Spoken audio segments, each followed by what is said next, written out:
ஆண்டவராகிய இயேசுவின் நாமத்தில் உங்கள் யாவருக்கும் என்னுடைய அன்பின் நல்வாழ்த்துக்கள்.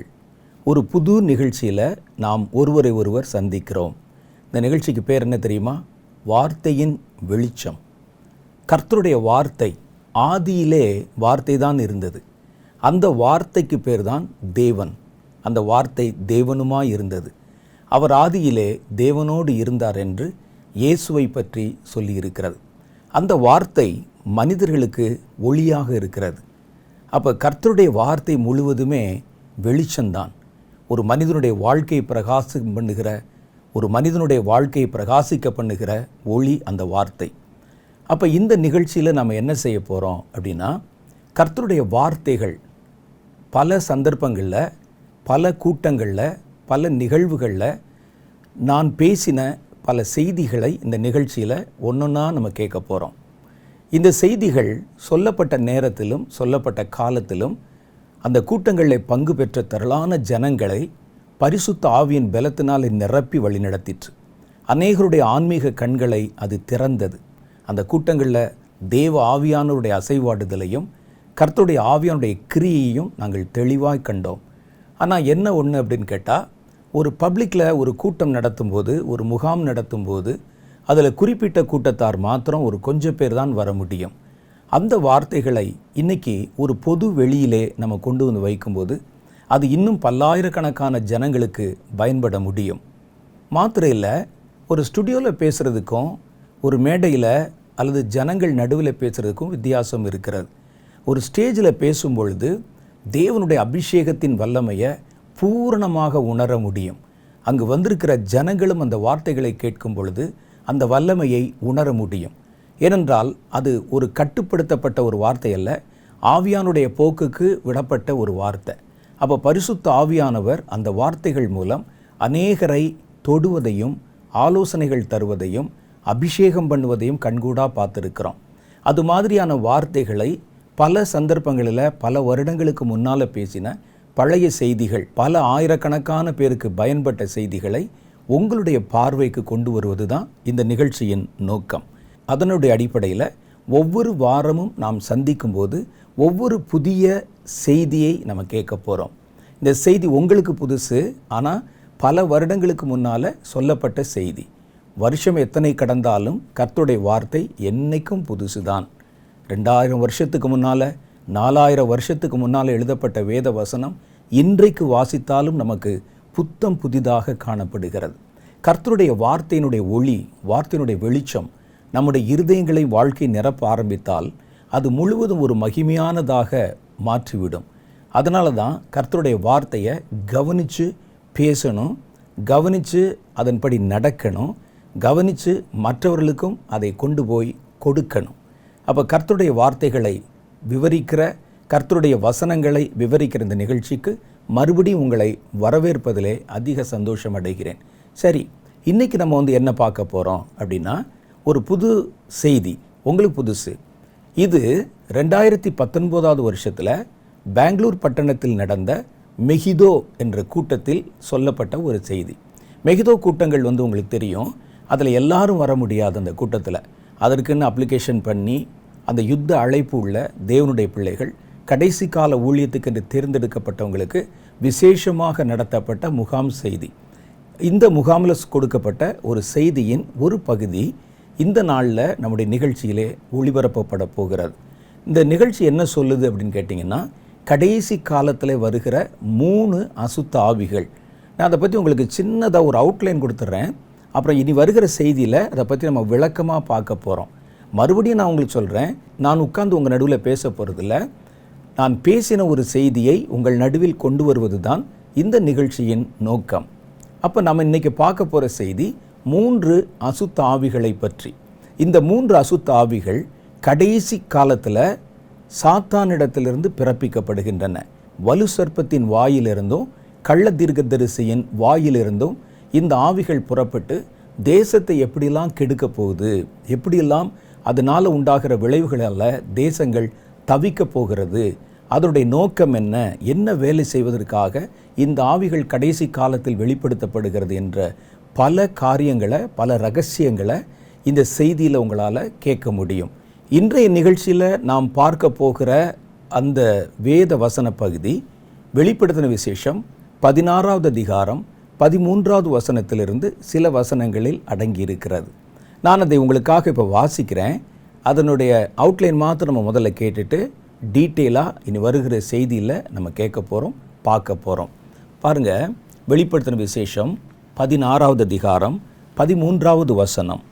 அப்பொழுது வலு சர்ப்பத்தின் வாயிலிருந்தும் மிருகத்தின் வாயிலிருந்தும் கள்ள தீர்க்கதரிசியின் வாயிலிருந்தும் தவளைகளுக்கு ஒப்பான 3 அசுத்த ஆவிகள் புறப்பட்டு வர கண்டேன். யோவான் பார்த்த தரிசனத்தில் 3 காரியம் பாருங்கள். வலு சர்ப்பம், மிருகம், கள்ள தீர்க்கதரிசி. நான் உங்களுக்கு ஏற்கனவே சொல்லியிருக்கிறேன், சாத்தானுக்கு ஒரு திரித்துவம் இருக்கிறது.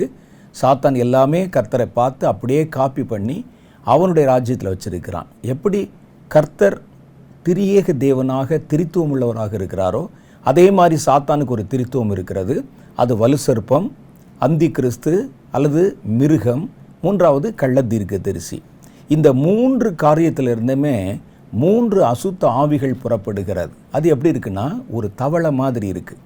இது புறப்பட்டு தேசங்கள் மேலே புறப்பட்டு வர கண்டேன். அவர் சொல்கிறாரு, அவைகள் அற்புதங்களை செய்கிற பிசாசுகளின் ஆவிகள். அவை பூலோகம் எங்கும் உள்ள ராஜாக்களை சர்வ வல்லமுள்ள தேவனுடைய மகா நாளில் நடக்கும் யுத்தத்திற்கு கூட்டி சேர்க்கும்படி புறப்பட்டு போகிறது. இந்த அசுத்த ஆவிகள் என்ன செய்தான்? அற்புதங்களை செய்யுமா. யாருக்கும் விளக்கம் சொல்ல முடியாத பிரமிக்கத்தக்கதான அற்புதங்களை செய்யும். இன்றைக்கி அற்புதங்களை பார்த்து தான் உடனே மனிதர்கள் மதி மயங்கி விடுகிறார்கள். அந்த அற்புதத்தினுடைய நோக்கம் என்ன? ஒரு அற்புதம் யாரிடத்திலே மனிதர்களை கொண்டு போய் சேர்க்கிறது என்கிறத வச்சு தான் இது தேவனால் உண்டாயிருக்கிறதா, மனுஷரால் உண்டாகிறதா, சாத்தானால் உண்டாகிறதா என்பதை நம்ம கண்டுபிடிக்க முடியும். கர்த்தரால் உண்டாகிற அற்புதங்கள் மனிதர்களை கர்த்தரிடத்தில் கொண்டு வந்து சேர்க்கின்றன. இப்போ இதை பற்றியெல்லாம் நம்ம நிறைய காரியங்கள் சொல்ல போகிறோம். இந்த 3 அசுத்த ஆவிகளில் பிரதானமாக இந்த ஆவிகள் அற்புதங்கள் செய்யக்கூடியது. ஒன்று மனித சமுதாயத்தில் அற்புதங்களை செய்யும். இன்னொரு அசுத்த ஆவி, ஏன்னா 3 ஆவி இருக்குது பாருங்கள். இன்னொரு அசுத்த ஆவி சபைகளுக்கு நடுவில் தேவனுடைய பிள்ளைகளை குறிவைத்து பிரமிக்கத்தக்க அற்புதங்களை செய்து சபைகளை வஞ்சித்து கெடுத்து போடும். 3வது அசுத்த ஆவி பூமியின் ராஜாக்கள் அரசியலுக்கு நடுவில் உள்ள புகுந்து ராஜாக்களை தன்பால் வசியப்படுத்தி கொள்ளும். அவைகள் எல்லாரையும் கூட்டி சேர்த்து அவைகளை அந்தி கிறிஸ்துவுக்கு கீழ்ப்படிய பண்ணும். இதை குறித்த விவரமான செய்தி தான் இனி பின்னால் வருகிறது. நான் ஏற்கனவே சொன்ன மாதிரி பெங்களூர் பட்டணத்தில் வருஷந்தோறும் நடத்தப்பட்டு வந்த நம்முடைய மெகிதோ கூட்டத்தில் 2019வது வருஷத்தில் சொல்லப்பட்ட செய்தி இது. பெங்களூரில் பேசுனதுனால கன்னட மொழியிலையும் இது மொழி திருப்பம் பண்ணப்பட்டிருக்கிறது. என்னோடு கூட மேடையில் மொழி திருப்பம் பண்ணுகிறவர் பாஸ்டர் சந்திர மௌலி. அவர் ஒரு நல்ல வேதம் அறிந்த ஒரு கர்த்தருடைய தேவதாசன். ஒரு சபையில் இளைஞர்களுக்கு யூத் பாஸ்டராக இருக்கிறவர். அவர் பல கிராமங்களில் போய் கர்த்தருடைய ஊழியத்தை செய்கிறவர். நீங்கள் இந்த நிகழ்ச்சியை பார்க்கும்போதே தெரியும், அந்த ஆவியானவர் எப்படி கிரியை செய்கிறாரோ மொழி திருப்பம் பண்ணுகிற ஒரு இடத்துல அப்படியே அவர் கிரியை செய்கிறத பார்க்கலாம். அதே மாதிரி பரிசுத்த ஆவியானவருடைய ஃப்ளோ, அந்த வார்த்தையினுடைய வேகம் எல்லாம் புறப்படுகிறத பார்க்கலாம். நான் இதை சொல்லும்போது எனக்கு அந்த நாள் ஞாபகம் வருகிறது. ஜனங்கள் அந்த வார்த்தைகள் சொல்லப்படும் போதே ஆவிலே நிரப்பப்பட்டாங்க. அநேகருடைய கண்கள் திறக்கப்பட்டது. நிறைய பேர் தேவனுடைய தரிசனங்களை கண்டாங்க. கர்த்தருடைய ஆவியானவர் தரும் வார்த்தைகள் எங்கே சொல்லப்பட்டாலும் அதே மாதிரி எஃபெக்ட் எல்லா இடத்துலையும் நடக்கும். இன்றைக்கி நீங்கள் இந்த நிகழ்ச்சியை பார்க்க போகிறீங்க. நீங்கள் ஒருவேளை இதை வீட்டில் உட்கார்ந்து பார்த்தா கூட பரிசுத்த ஆவியானவர் உங்களை கண்டிப்பாய் சந்திப்பார். உங்கள் கண்களை திறப்பார். உங்களை அபிஷேகத்தில் நிரப்புவார். புதிய காரியங்களை அறிந்து கொள்ளும்படி கர்த்தர் உங்களுடைய வாழ்க்கையிலே அற்புதம் செய்வார். ஏனென்றால் கர்த்தருடைய வார்த்தை வெளிச்சம். அது நம்மை சூழ பிரகாசித்து நம்முடைய வாழ்க்கையை பிரகாசமாக்கும். இனி வாருங்கள் நம்ம நிகழ்ச்சிக்குள்ளே போகலாம்.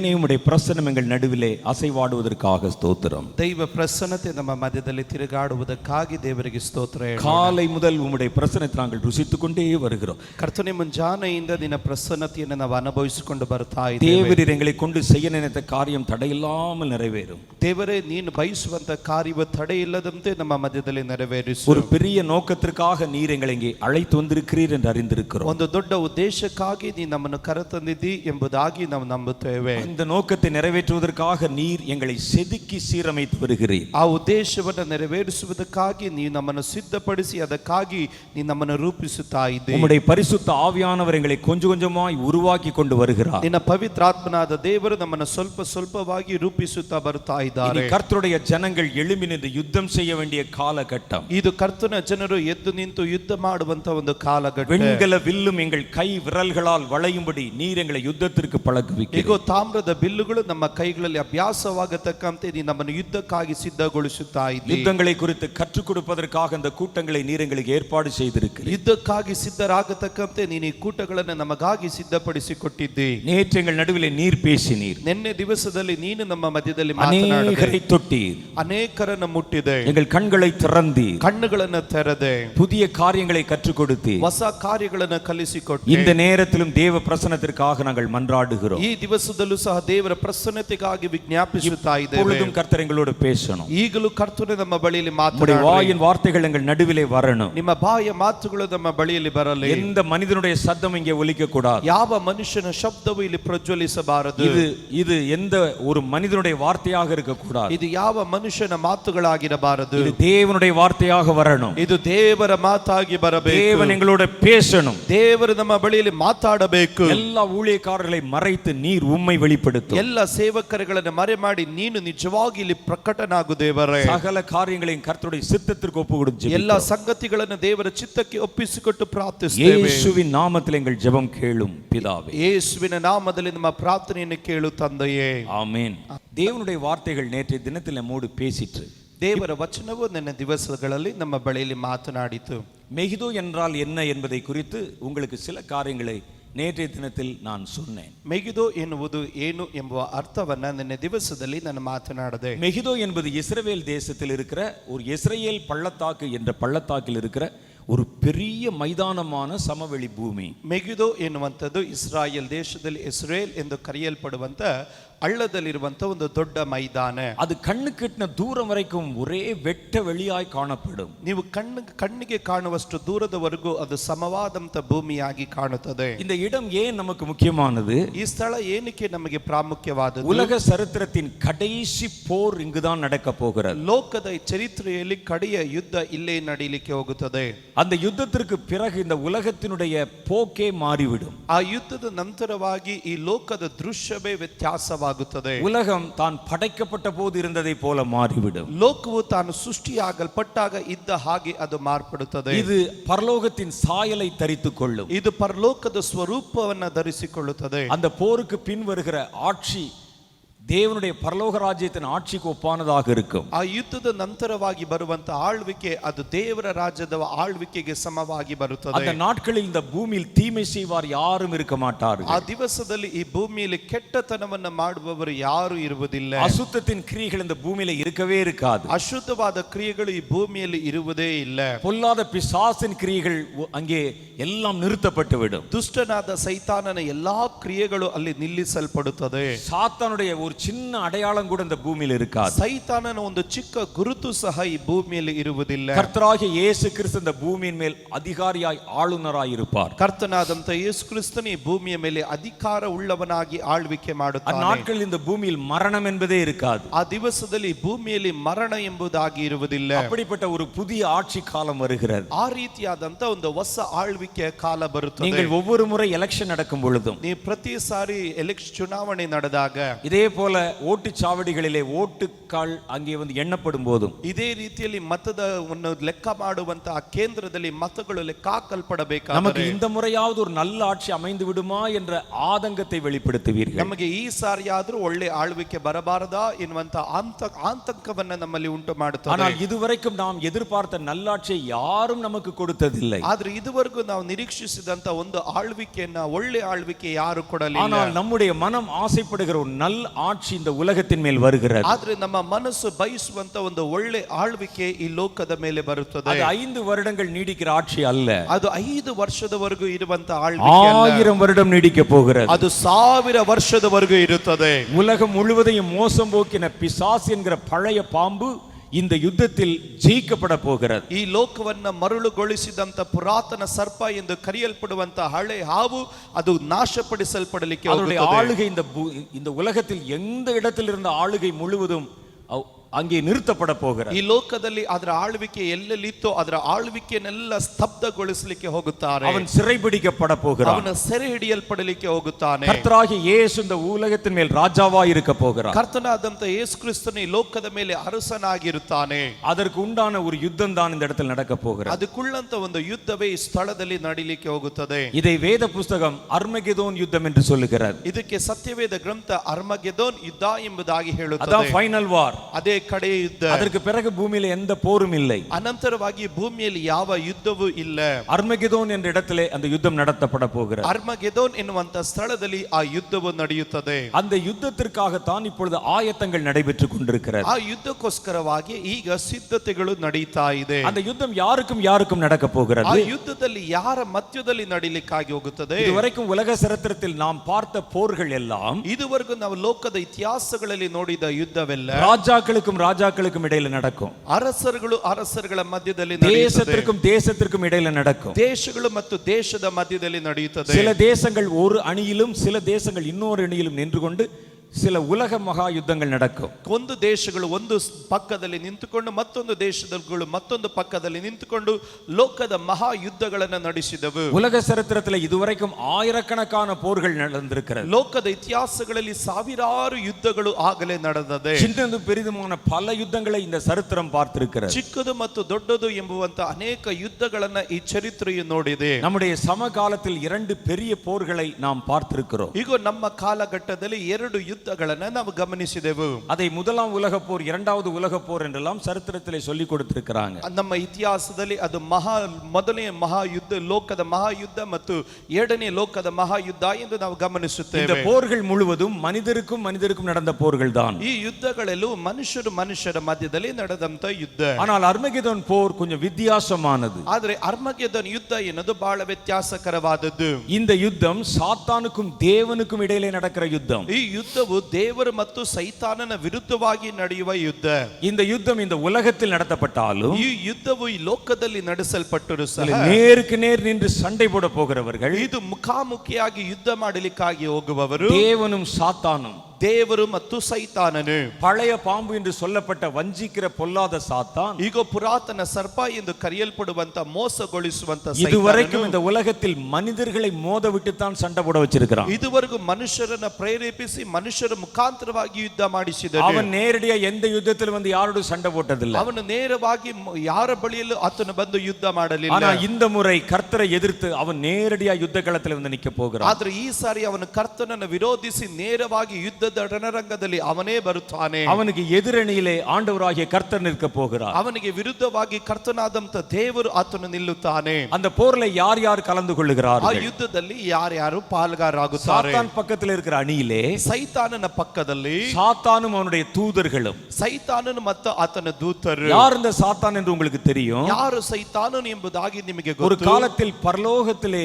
தேவனை துதித்து பாடுவதற்கு ஏற்படுத்தப்பட்ட ஒரு தேவதூதன் இவன். ಒಂದು ಕಾಲದಲ್ಲಿ ದೇವರನ್ನ ಸ್ತುತಿಸುವುದಕ್ಕೆ ಆರಾಧಿಸುವುದಕ್ಕೆ ಪರಲೋಕದಲ್ಲಿ ನೇಮಿಸಲ್ಪಟ್ಟ ಒಂದು ದೇವದೂತನೀತನು. அவன் பரலோகத்திலே லூசிஃபர் என்று அழைக்கப்பட்டான். ಆತನನ್ನ ಪರಲೋಕದಲ್ಲಿ ಲೂಸಿಫರ್ ಎಂಬುದಾಗಿ ಕರೆಯಲ್ಪಟ್ಟನು. லூசிஃபர் என்ற வார்த்தைக்கு மார்னிங் ஸ்டார் என்று பொருள்.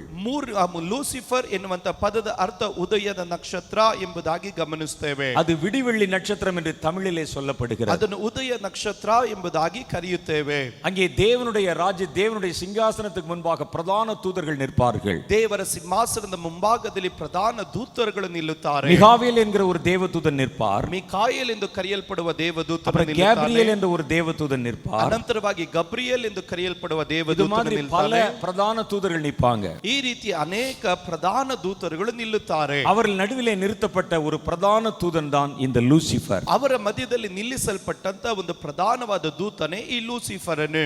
தேவனுடைய சபையிலே தேவனை துதித்து பாடுகிற கூட்டத்திற்கு அவன் தலைமையேற்றவன். ದೇವರ ಸಭೆಯಲ್ಲಿ ದೇವರನ್ನು ಸ್ತುತಿಸುವುದಕ್ಕೂ ಆರಾಧಿಸುವುದಕ್ಕುಳ್ಳಂತ ತಂಡದ ನಾಯಕನಾಗಿದ್ದನು. அவருடைய முந்திய காலத்து சரித்திரத்தை நீங்கள் வாசிக்க வேண்டுமானால் ಅವನ ಹಿಂದಿನ ಕಾಲದ ಚರಿತ್ರೆಯನ್ನು ನೀವು ಓದಬೇಕಾದರೆ நம்முடைய வேத புஸ்தகத்தில் ஏசாயா தீர்க்கதரிசியின் புஸ்தகம் 14வது அதிகாரத்திலும் ನೀವು ಅದನ್ನ ಯೆಶಾಯನ ಬರೆದ ಪ್ರವಾದಿ ಗ್ರಂಥ 14ನೇ ಅಧ್ಯಾಯದಲ್ಲೂ எசேக்கியேல் தீர்க்கதரிசியின் புஸ்தகம் 28வது அதிகாரத்திலும் ಮತ್ತು ಎಸ್ಕೇಲ್ ಬರೆದ ಪ್ರವಾದಿ ಗ್ರಂಥ 28ನೇ ಅಧ್ಯಾಯದಲ್ಲೂ அவனுடைய முந்திய கால சரித்திரம் சொல்லப்பட்டிருக்கிறது. ಅವನ ಹಿಂದಿನ ಕಾಲದ ಚರಿತ್ರೆ ಕುರಿತಾಗಿ ಹೇಳಲ್ಪಡುತ್ತದೆ. அவன் பரலோகத்தில் தேவனை துதித்து பாடுகிற கூட்டத்திற்கு தலைவனாக இருந்தான். ಅವನು ಪರಲೋಕದಲ್ಲಿ ದೇವರನ್ನು ಸ್ತುತಿಸಿ ಹಾಡುವಂತ ತಂಡದ ನಾಯಕನಾಗಿದ್ದನು. அவனுடைய மனதிலே திடீர் என்று ஒரு மேட்டிமை தோன்றிற்று. ಅವನ ಮನಸ್ಸಿನಲ್ಲಿ ದಿಢೀರ್ ಎಂದು ಒಂದು ಹೆಮ್ಮೆಯು ಹುಟ್ಟಿತು. நாம் ஏன் இன்னொருவரை வந்து துதித்து பாட வேண்டும்? ನಾನು ಏನಕ್ಕೆ ಇನ್ನೊಬ್ಬರನ್ನ ಸ್ತುತಿಸಿ ಹಾಡಬೇಕು? அவரை போல நானும் மாற வேண்டும். ಆತನ ಹಾಗೆ ನಾನು ಮಾರ್ಪಡಬೇಕು. அவருடைய சிங்காசனத்தை நான் பிடிக்க வேண்டும். ಆತನ ಸಿಂಹಾಸನವನ್ನ ನಾನು ಹಿಡಿಬೇಕು. உன்னதமானவருக்கு ஒப்பானவனாய் மாற வேண்டும். ಉನ್ನತನಿಗೆ ಸಮಾನನಾಗಿ ನಾನು ಮಾರ್ಪಡಬೇಕು. அவர் ஆளுமை செய்கிற இடத்திலே நான் என்னுடைய ஆட்சி அமைக்க வேண்டும். ಆತನ ಆಳ್ವಿಕೆ ಮಾಡೋ ಸ್ಥಳದಲ್ಲಿ ನನ್ನ ಆಳ್ವಿಕೆಯನ್ನು ನಾನು பரலோகம் ಸ್ಥಿರಪಡಿಸಬೇಕು. என்னுடைய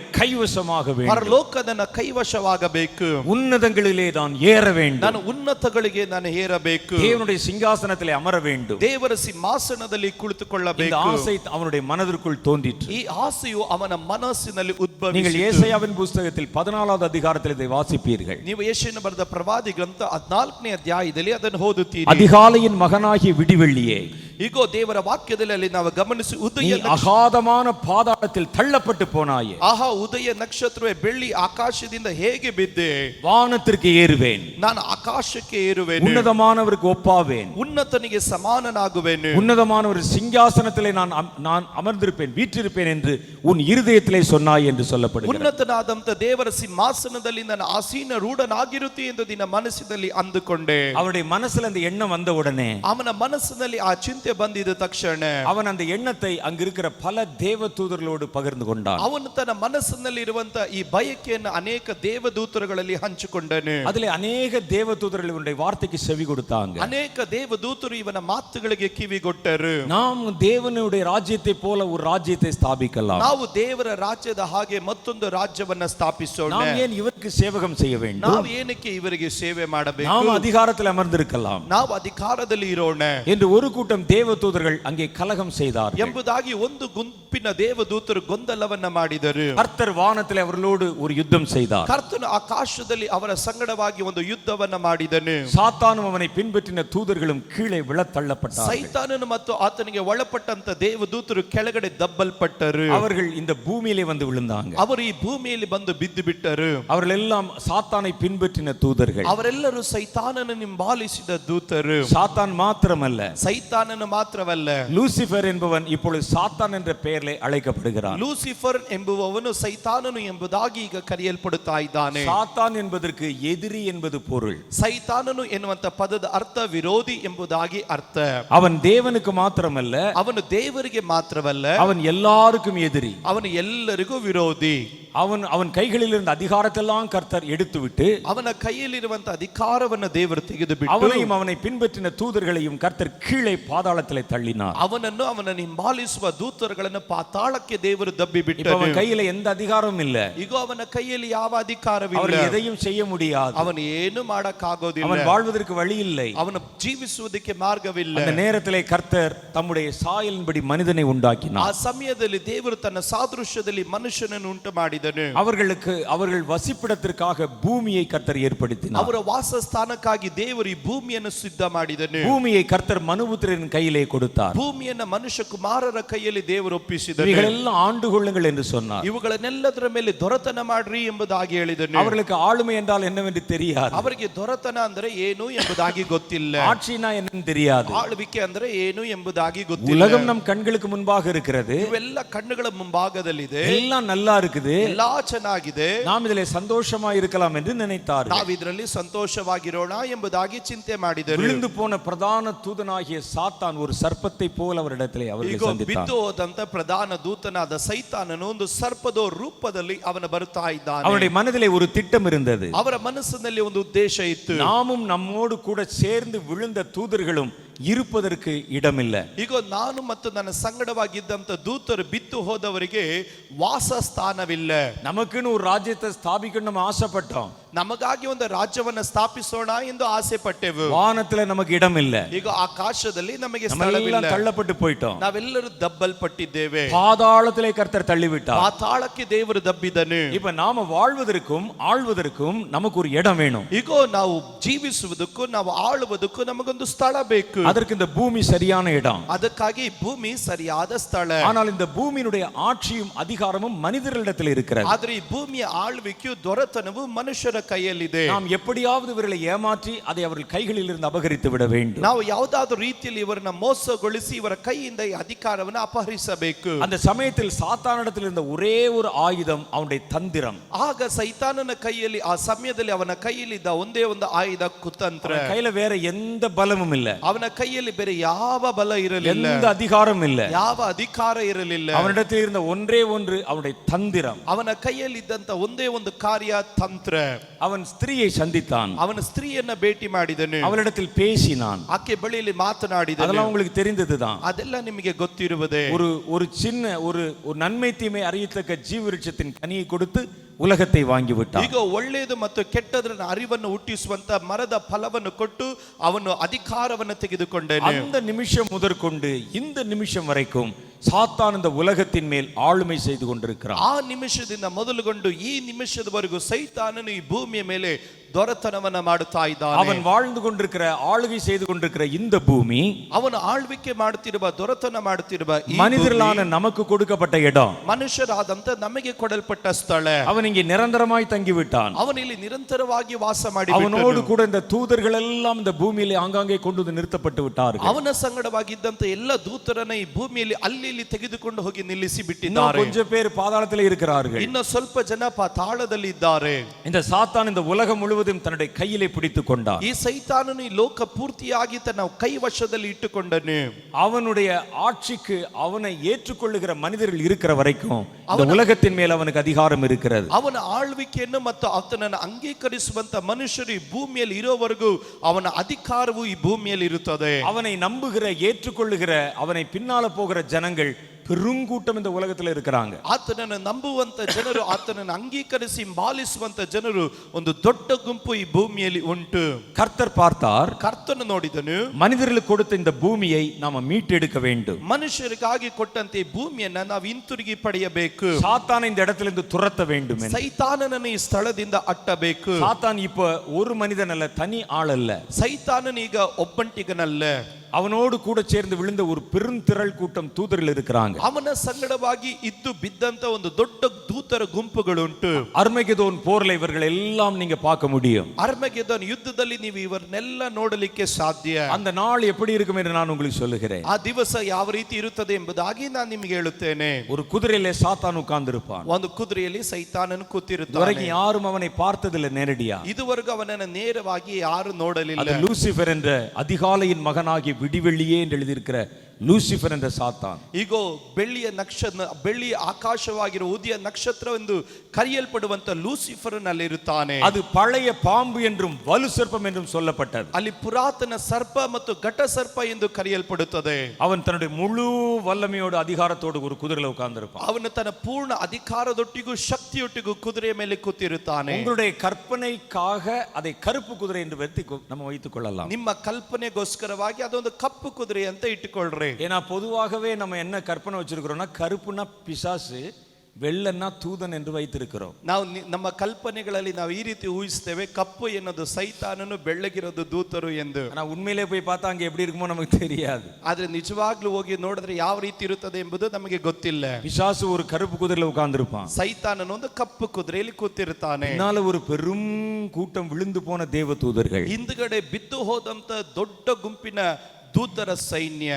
அவர்கள் எவ்வளவு பேர் என்று நமக்கு கணக்கு தெரியாது. ಅವರು ಎಷ್ಟು ಜನರು ಎಂಬುವಂತ ಲೆಕ್ಕ ನಮಗೆ ಗೊತ್ತಿಲ್ಲ. அவ்வளோ பெருந்திரள் கூட்டம் அங்கே நின்று கொண்டிருக்கும். ಅಷ್ಟು ಹೇರಳವಾದಂತ ಗುಂಪು ಅಲ್ಲಿ ನಿಂತಿರುತ್ತದೆ.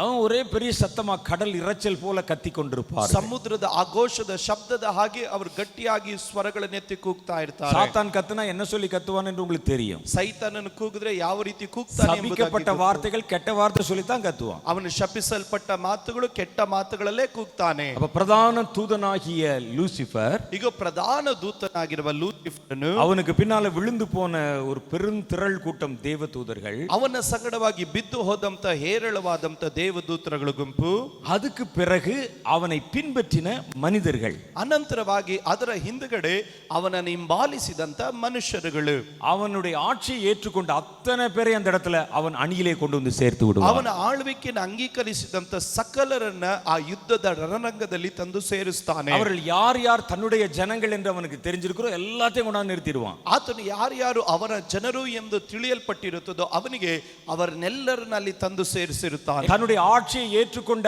அத்தனை பேருடைய வலது கையிலாவது நெற்றியிலாவது ஒரு முத்திரையை அணிவிக்க போகிறார். ಇಗೋ ತನ್ನ ಆಳ್ವಿಕೆಯನ್ನು ಅಂಗೀಕರಿಸಿದ ಪ್ರತಿಯೊಬ್ಬರ ಬಲಗೈಯಲ್ಲಾಗಲಿ ಅವರ ಹಣೆ ಮೇಲಾಗಲಿ ಒಂದು ಗುರುತನ್ನ ಆತನು ಹಾಕ್ತಾನೆ. அதுக்கு ஒரு சட்டத்தை கொண்டு வருவான். ಅದಕ್ಕೊಂದು ನಿಯಮವನ್ನು ತರುತ್ತಾನೆ. இந்த முத்திரையை வாங்காதவர்கள் யாரும் இந்த பூமியிலே விற்கவும் முடியாது, கொள்ளவும் முடியாது. ಈ ಮುದ್ರೆಯನ್ನ ಯಾರೆಲ್ಲ ಹಾಕಿಸಲ್ಪಡೋದಿಲ್ವೋ ಅವರು ಮಾರ್ಲಿಕ್ಕೂ ಆಗೋದಿಲ್ಲ, ಕೊಂಡುಕೊಳ್ಳಲಿಕ್ಕೂ ಆಗೋದಿಲ್ಲ. நம்ம எல்லாரும் பாருங்கள், இந்த மாதிரி வியாபாரத்திலே கட்டப்பட்டிருக்கிறோம். ನಾವೆಲ್ಲರೂ ನೋಡ್ರಿ ಈ ರೀತಿಯಾದಂತ ವ್ಯಾಪಾರದಲ್ಲಿ ಕಟ್ಟಾಕಲ್ಪಟ್ಟಿದ್ದೇವೆ. இந்த ரெண்டு ஆக்ஷன்ல நீங்க ஏதாவது ஒன்றுல இருப்பீங்க. ಈ ಎರಡು ಕ್ರಿಯೆಗಳಲ್ಲಿ ಯಾವುದಾದ್ರೂ ಒಂದು ಭಾಗದಲ್ಲಿ ನಾವು ಇರ್ತೀವಿ. ஒன்று பொருள்களை விற்கிறவராக இருப்பீர்கள், ಒಂದು ವಸ್ತುಗಳನ್ನ ಮಾರುವವರಾಗಿರುತ್ತೇವೆ, அல்லது பொருள்களை வாங்குகிறவராக இருப்பீர்கள். ಇಲ್ಲದಿದ್ರೆ ವಸ್ತುಗಳನ್ನ ಖರೀದಿಸುವವರಾಗಿರುತ್ತೇವೆ. இந்த ரெண்டு கேட்டகரியில இல்லாத யாராவது கை தூக்குங்க பாப்போம். ಈ ಎರಡು ಭಾಗದಲ್ಲಿ ನಾನು ಇಲ್ಲ ಅಂತ ಹೇಳೋರು ಯಾರಾದ್ರೂ ಇದ್ರೆ ಕೈಗಳನ್ನೆತ್ತರಿ. நான் விக்கிறதும் செய்யல, வாங்குறதும் செய்யறது இல்லைங்க. ನಾನು ಮಾರುವುದೂ ಇಲ್ಲ, ನಾವು ಕೊಂಡುಕೊಳ್ಳೋದೂ ಇಲ್ಲ. எங்களுக்கு வேண்டிய எல்லாமே நாங்களே வச்சிருக்கிறோம். ನಮಗೆ ಬೇಕಾಗಿರೋದೆಲ್ಲ ನಮ್ಮ ಹತ್ರನೇ ಇದೆ. எங்களோடு கூட இருக்கிற எல்லாமே எங்களுக்கு தேவையானதெல்லாம் நாங்களே வச்சிருக்கிறோம். ನಮಗೆ ಅವಶ್ಯಕತೆ ಇರೋದೆಲ್ಲ ನಮ್ಮ ಹತ್ರನೇ ಇದೆ. நாங்க கடைக்கு போக வேண்டிய அவசியமே இல்ல. ನಾವು ಅಂಗಡಿಗೆ ಹೋಗೋ ಅವಶ್ಯಕತೆನೇ ಇಲ್ಲ.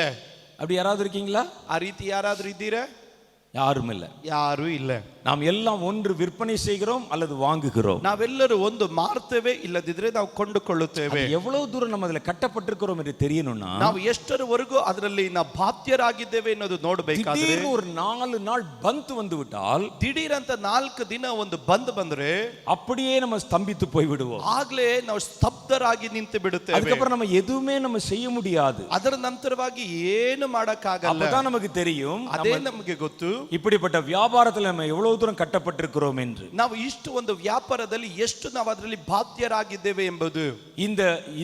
இதுல தான் கொண்டு வந்து சாத்தான் தன் கையை வைக்க போறான். ಇದರಲ್ಲೇ ಸೈತಾನನು ತನ್ನ ಕೈಯನ್ನು ಹಾಕ್ಲಿಕ್ಕಾಗಿ ಹೋಗ್ತಾನೆ. வேதம் நமக்கு சொல்லுகிறது, ದೇವರ ವಾಕ್ಯ ನಮಗೆ ಹೇಳುತ್ತದೆ, வெளிப்படுத்தின விசேஷம் 13வது அதிகாரம் ಪ್ರಕಟಣೆ 13ನೇ ಅಧ್ಯಾಯ 16வது வசனத்திலிருந்து 16ನೇ ವಚನದಿಂದ, அது சிறியோர் பெரியோர் ஐசுரிவான் தரித்திரர் சுயாதீனர் அடிமைகள் இவர்கள் யாவரும் தங்கள் வலது கைகளிலாவது நெற்றிகளிலாவது ஒரு முத்திரையை பெரும்பிடிக்கும் அந்த மிருகத்தின் முத்திரையாவது அதன் நாமத்தையாவது அதன் நாமத்தினுடைய இலக்கத்தையாவது தரித்து கொள்ளுகிறவன் தவிர வேறு ஒருவனும் கொள்ளவும் விற்கவும் கூடாதபடி செய்தது.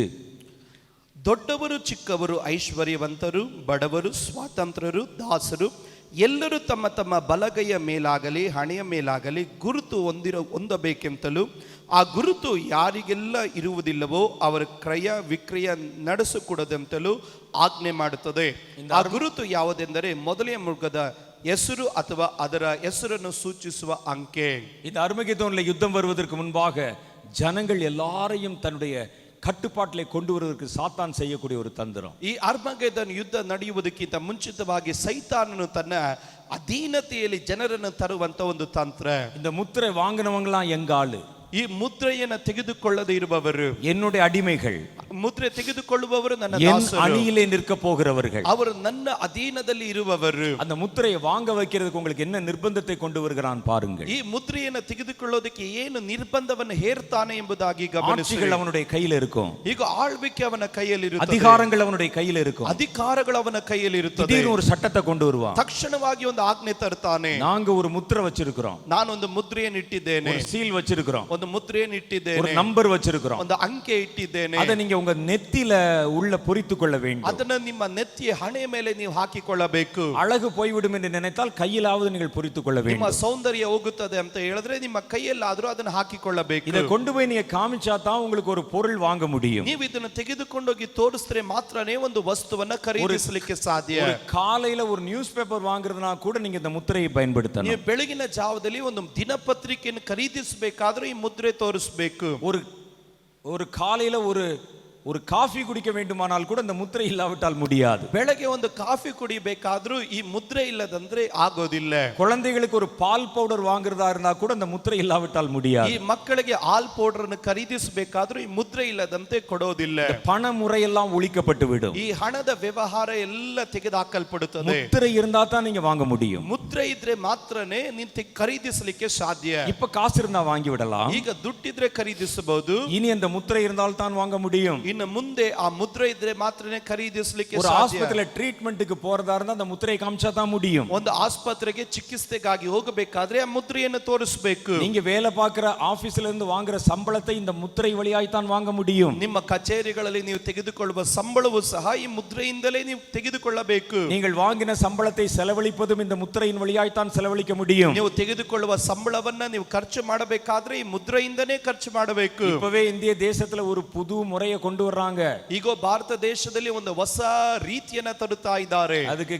அதுக்கு பேர் கேட்டீங்கன்னா டிஜிட்டல் இந்தியா என்று சொல்வார்கள். ಅದಕ್ಕೆ ಹೆಸರು ಕೇಳುವುದಾದ್ರೆ ಡಿಜಿಟಲ್ ಇಂಡಿಯಾ ಎಂದು ಕರೆಯುತ್ತಾರೆ. நீங்க கரன்சியை பயன்படுத்துவதை விட ನೀವು ಹಣವನ್ನು ಉಪಯೋಗಿಸುವುದಕ್ಕಿಂತ இந்த கார்டை பயன்படுத்துங்கன்னு சொல்றாங்க. ನೀವು ಕಾರ್ಡನ್ನು ಉಪಯೋಗಿಸ್ರಿ ಎಂಬುದಾಗಿ ಹೇಳುತ್ತಾರೆ. பெரிய பெரிய கம்பெனில வேலை செய்யறவங்க தன்னுடைய சம்பளத்தை கார்டுல தான் வாங்குறாங்க. ದೊಡ್ಡ ದೊಡ್ಡ ಕಂಪನಿಯಲ್ಲಿ ಕೆಲಸ ಮಾಡುವವರು ಸಂಬಳವನ್ನ ಕಾರ್ಡಿಂದನೇ ತೆಗೆದುಕೊಳ್ಳೋದು. அவர்கள் அதிகபட்ச தொகையை கார்டு வழியா தான் அவர்கள் பரிவர்த்தனை செய்கிறார்கள். ಅವರು ದೊಡ್ಡ ಮೊತ್ತದ ಹಣವನ್ನ ಅವರು ಕಾರ್ಡ್ಗಳ ಮುಖಾಂತರನೇ ವ್ಯವಹರಿಸೋದು. இது இப்பவே கொஞ்சம் கொஞ்சமா நடைமுறைக்கு கொண்டு வரப்படுகிறது. ಇದು ಈಗಲೇ ಸ್ವಲ್ಪ ಸ್ವಲ್ಪವಾಗಿ ಪ್ರಗತಿಗೆ ಅವರು ತರುತ್ತಾ ಇದ್ದಾರೆ. இந்த கரன்சி எல்லாம் கொஞ்ச நாள்ல ஒழிக்கப்பட்டு விடும். ಈ ಹಣವೆಲ್ಲ ಸ್ವಲ್ಪ ದಿವಸದಲ್ಲಿ ಮರೆ ಮಾಡಲ್ಪಡುತ್ತದೆ. அதெல்லாம் கார்டுக்குள்ள வந்துரும். ಅದೆಲ್ಲ ಕಾರ್ಡ್ ಒಳಗಡೆ ಬರುತ್ತದೆ.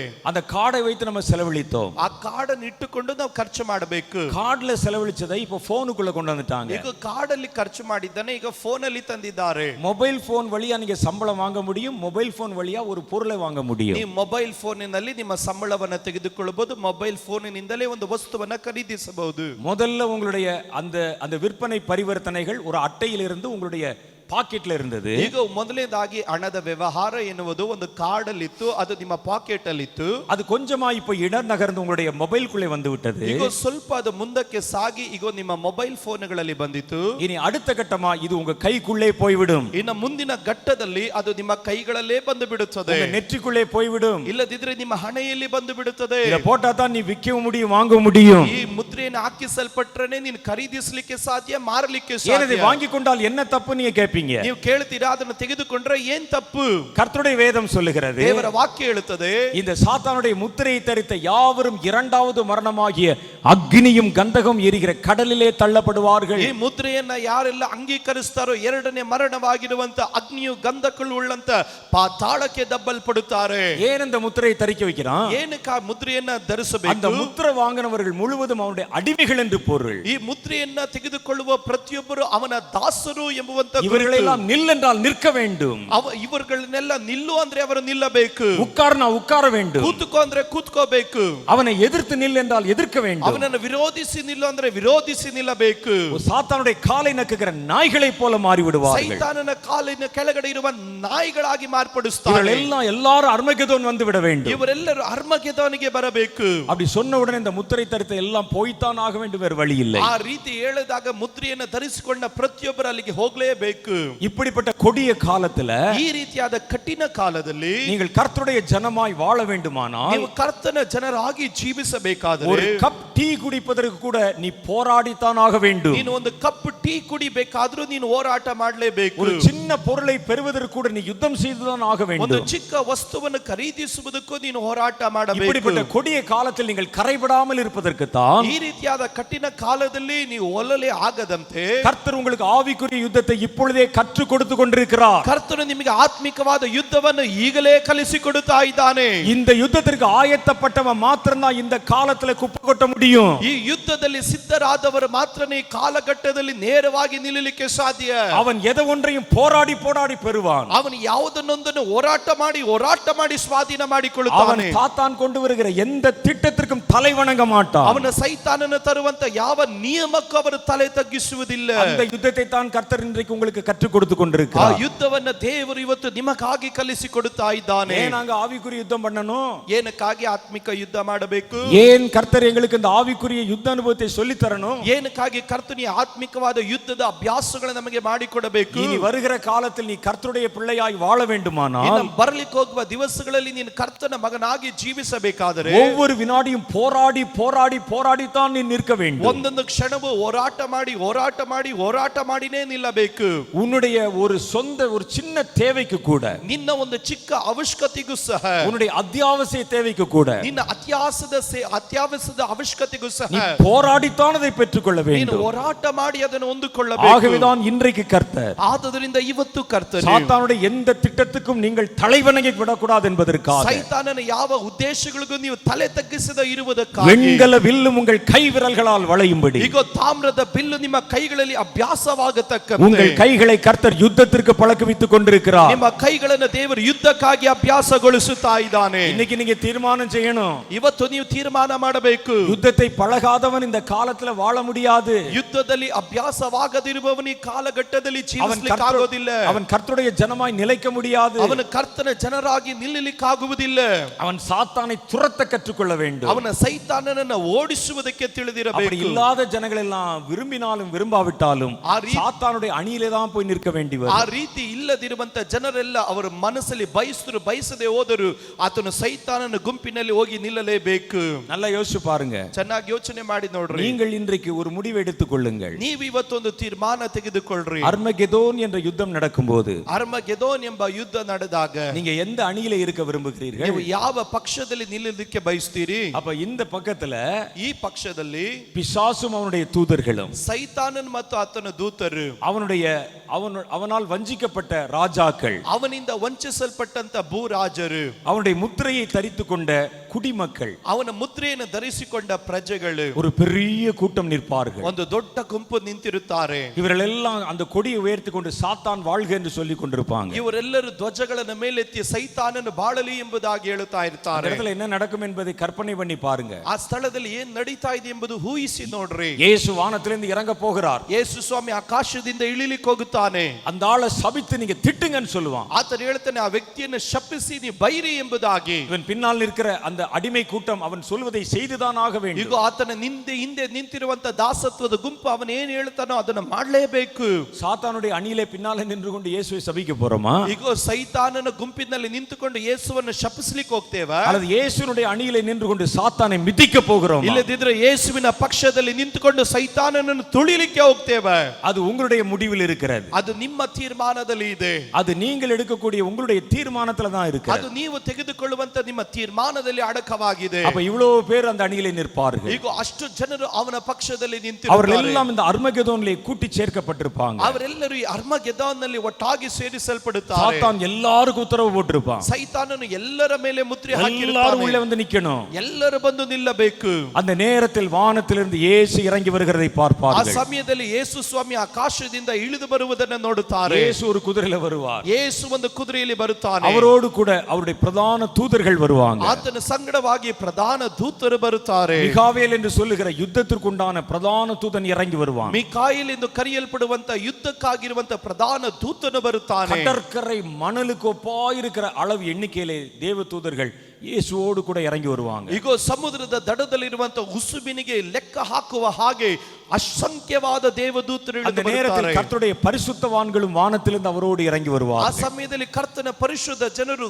ಕರ್ತನೊಟ್ಟಿಗೆ ಆಕಾಶದಿಂದ ಇಳಿದು அந்த ಬರುತ್ತಾರೆ. காட்சி எப்படி இருக்குன்னு கற்பனை பண்ணி பாருங்க. ಆ ದೃಶ್ಯ ಯಾವ ರೀತಿ ಇರುತ್ತದೆ ಎಂಬುದಾಗಿ ஒரு ಊಹಿಸಿ ನೋಡ್ರಿ. பக்கத்துல சாத்தான், அவனுடைய தூதர்கள், அவனை பின்பற்றின மனிதர்கள், ராஜாக்கள். ಒಂದು ಗುಂಪಿನಲ್ಲಿ ಸೈತಾನನು, ಬಿದ್ದು ಹೋದಂತ ದೂತರು, ಅವನ ಹಿಂಬಾಲಿಸಿದ ಪ್ರಜೆಗಳು, ಅರಸರುಗಳು.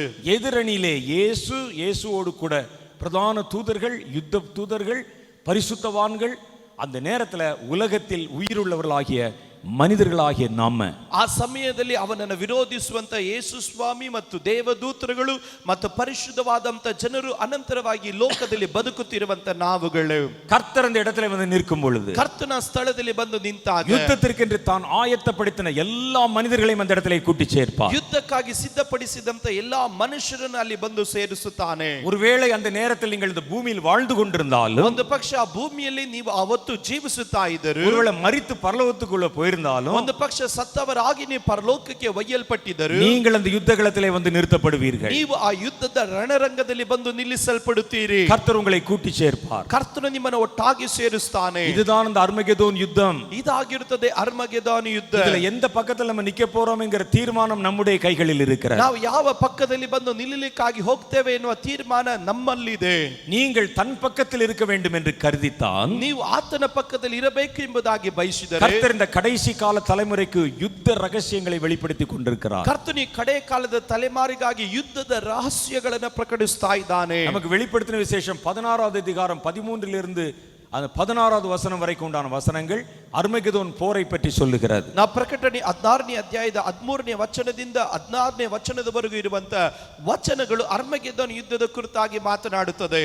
அப்பொழுது வலுசர்ப்பத்தின் வாயிலும் மிருகத்தின் வாயிலும் கள்ள தீர்க்கதரிசியின் வாயிலும் இருந்து ஒரு தவளைகளுக்கு ஒப்பான 3 அசுத்த ஆவிகள் புறப்பட்டு வர கண்டேன். ಘಟ ಸರ್ಪ, ಮೃಗ, ಸುಳ್ಳು ಪ್ರವಾದಿ ಇವರ ಬಾಯಿಗಳಿಂದ ಕಪ್ಪೆಗಳಂತಿದ್ದ 3 ಅಶುದ್ಧಾತ್ಮಗಳು ಬರುವುದನ್ನು ಕಂಡೇನೆ. அவைகள் அற்புதங்களை செய்கிற பிசாசின் ஆவிகள்.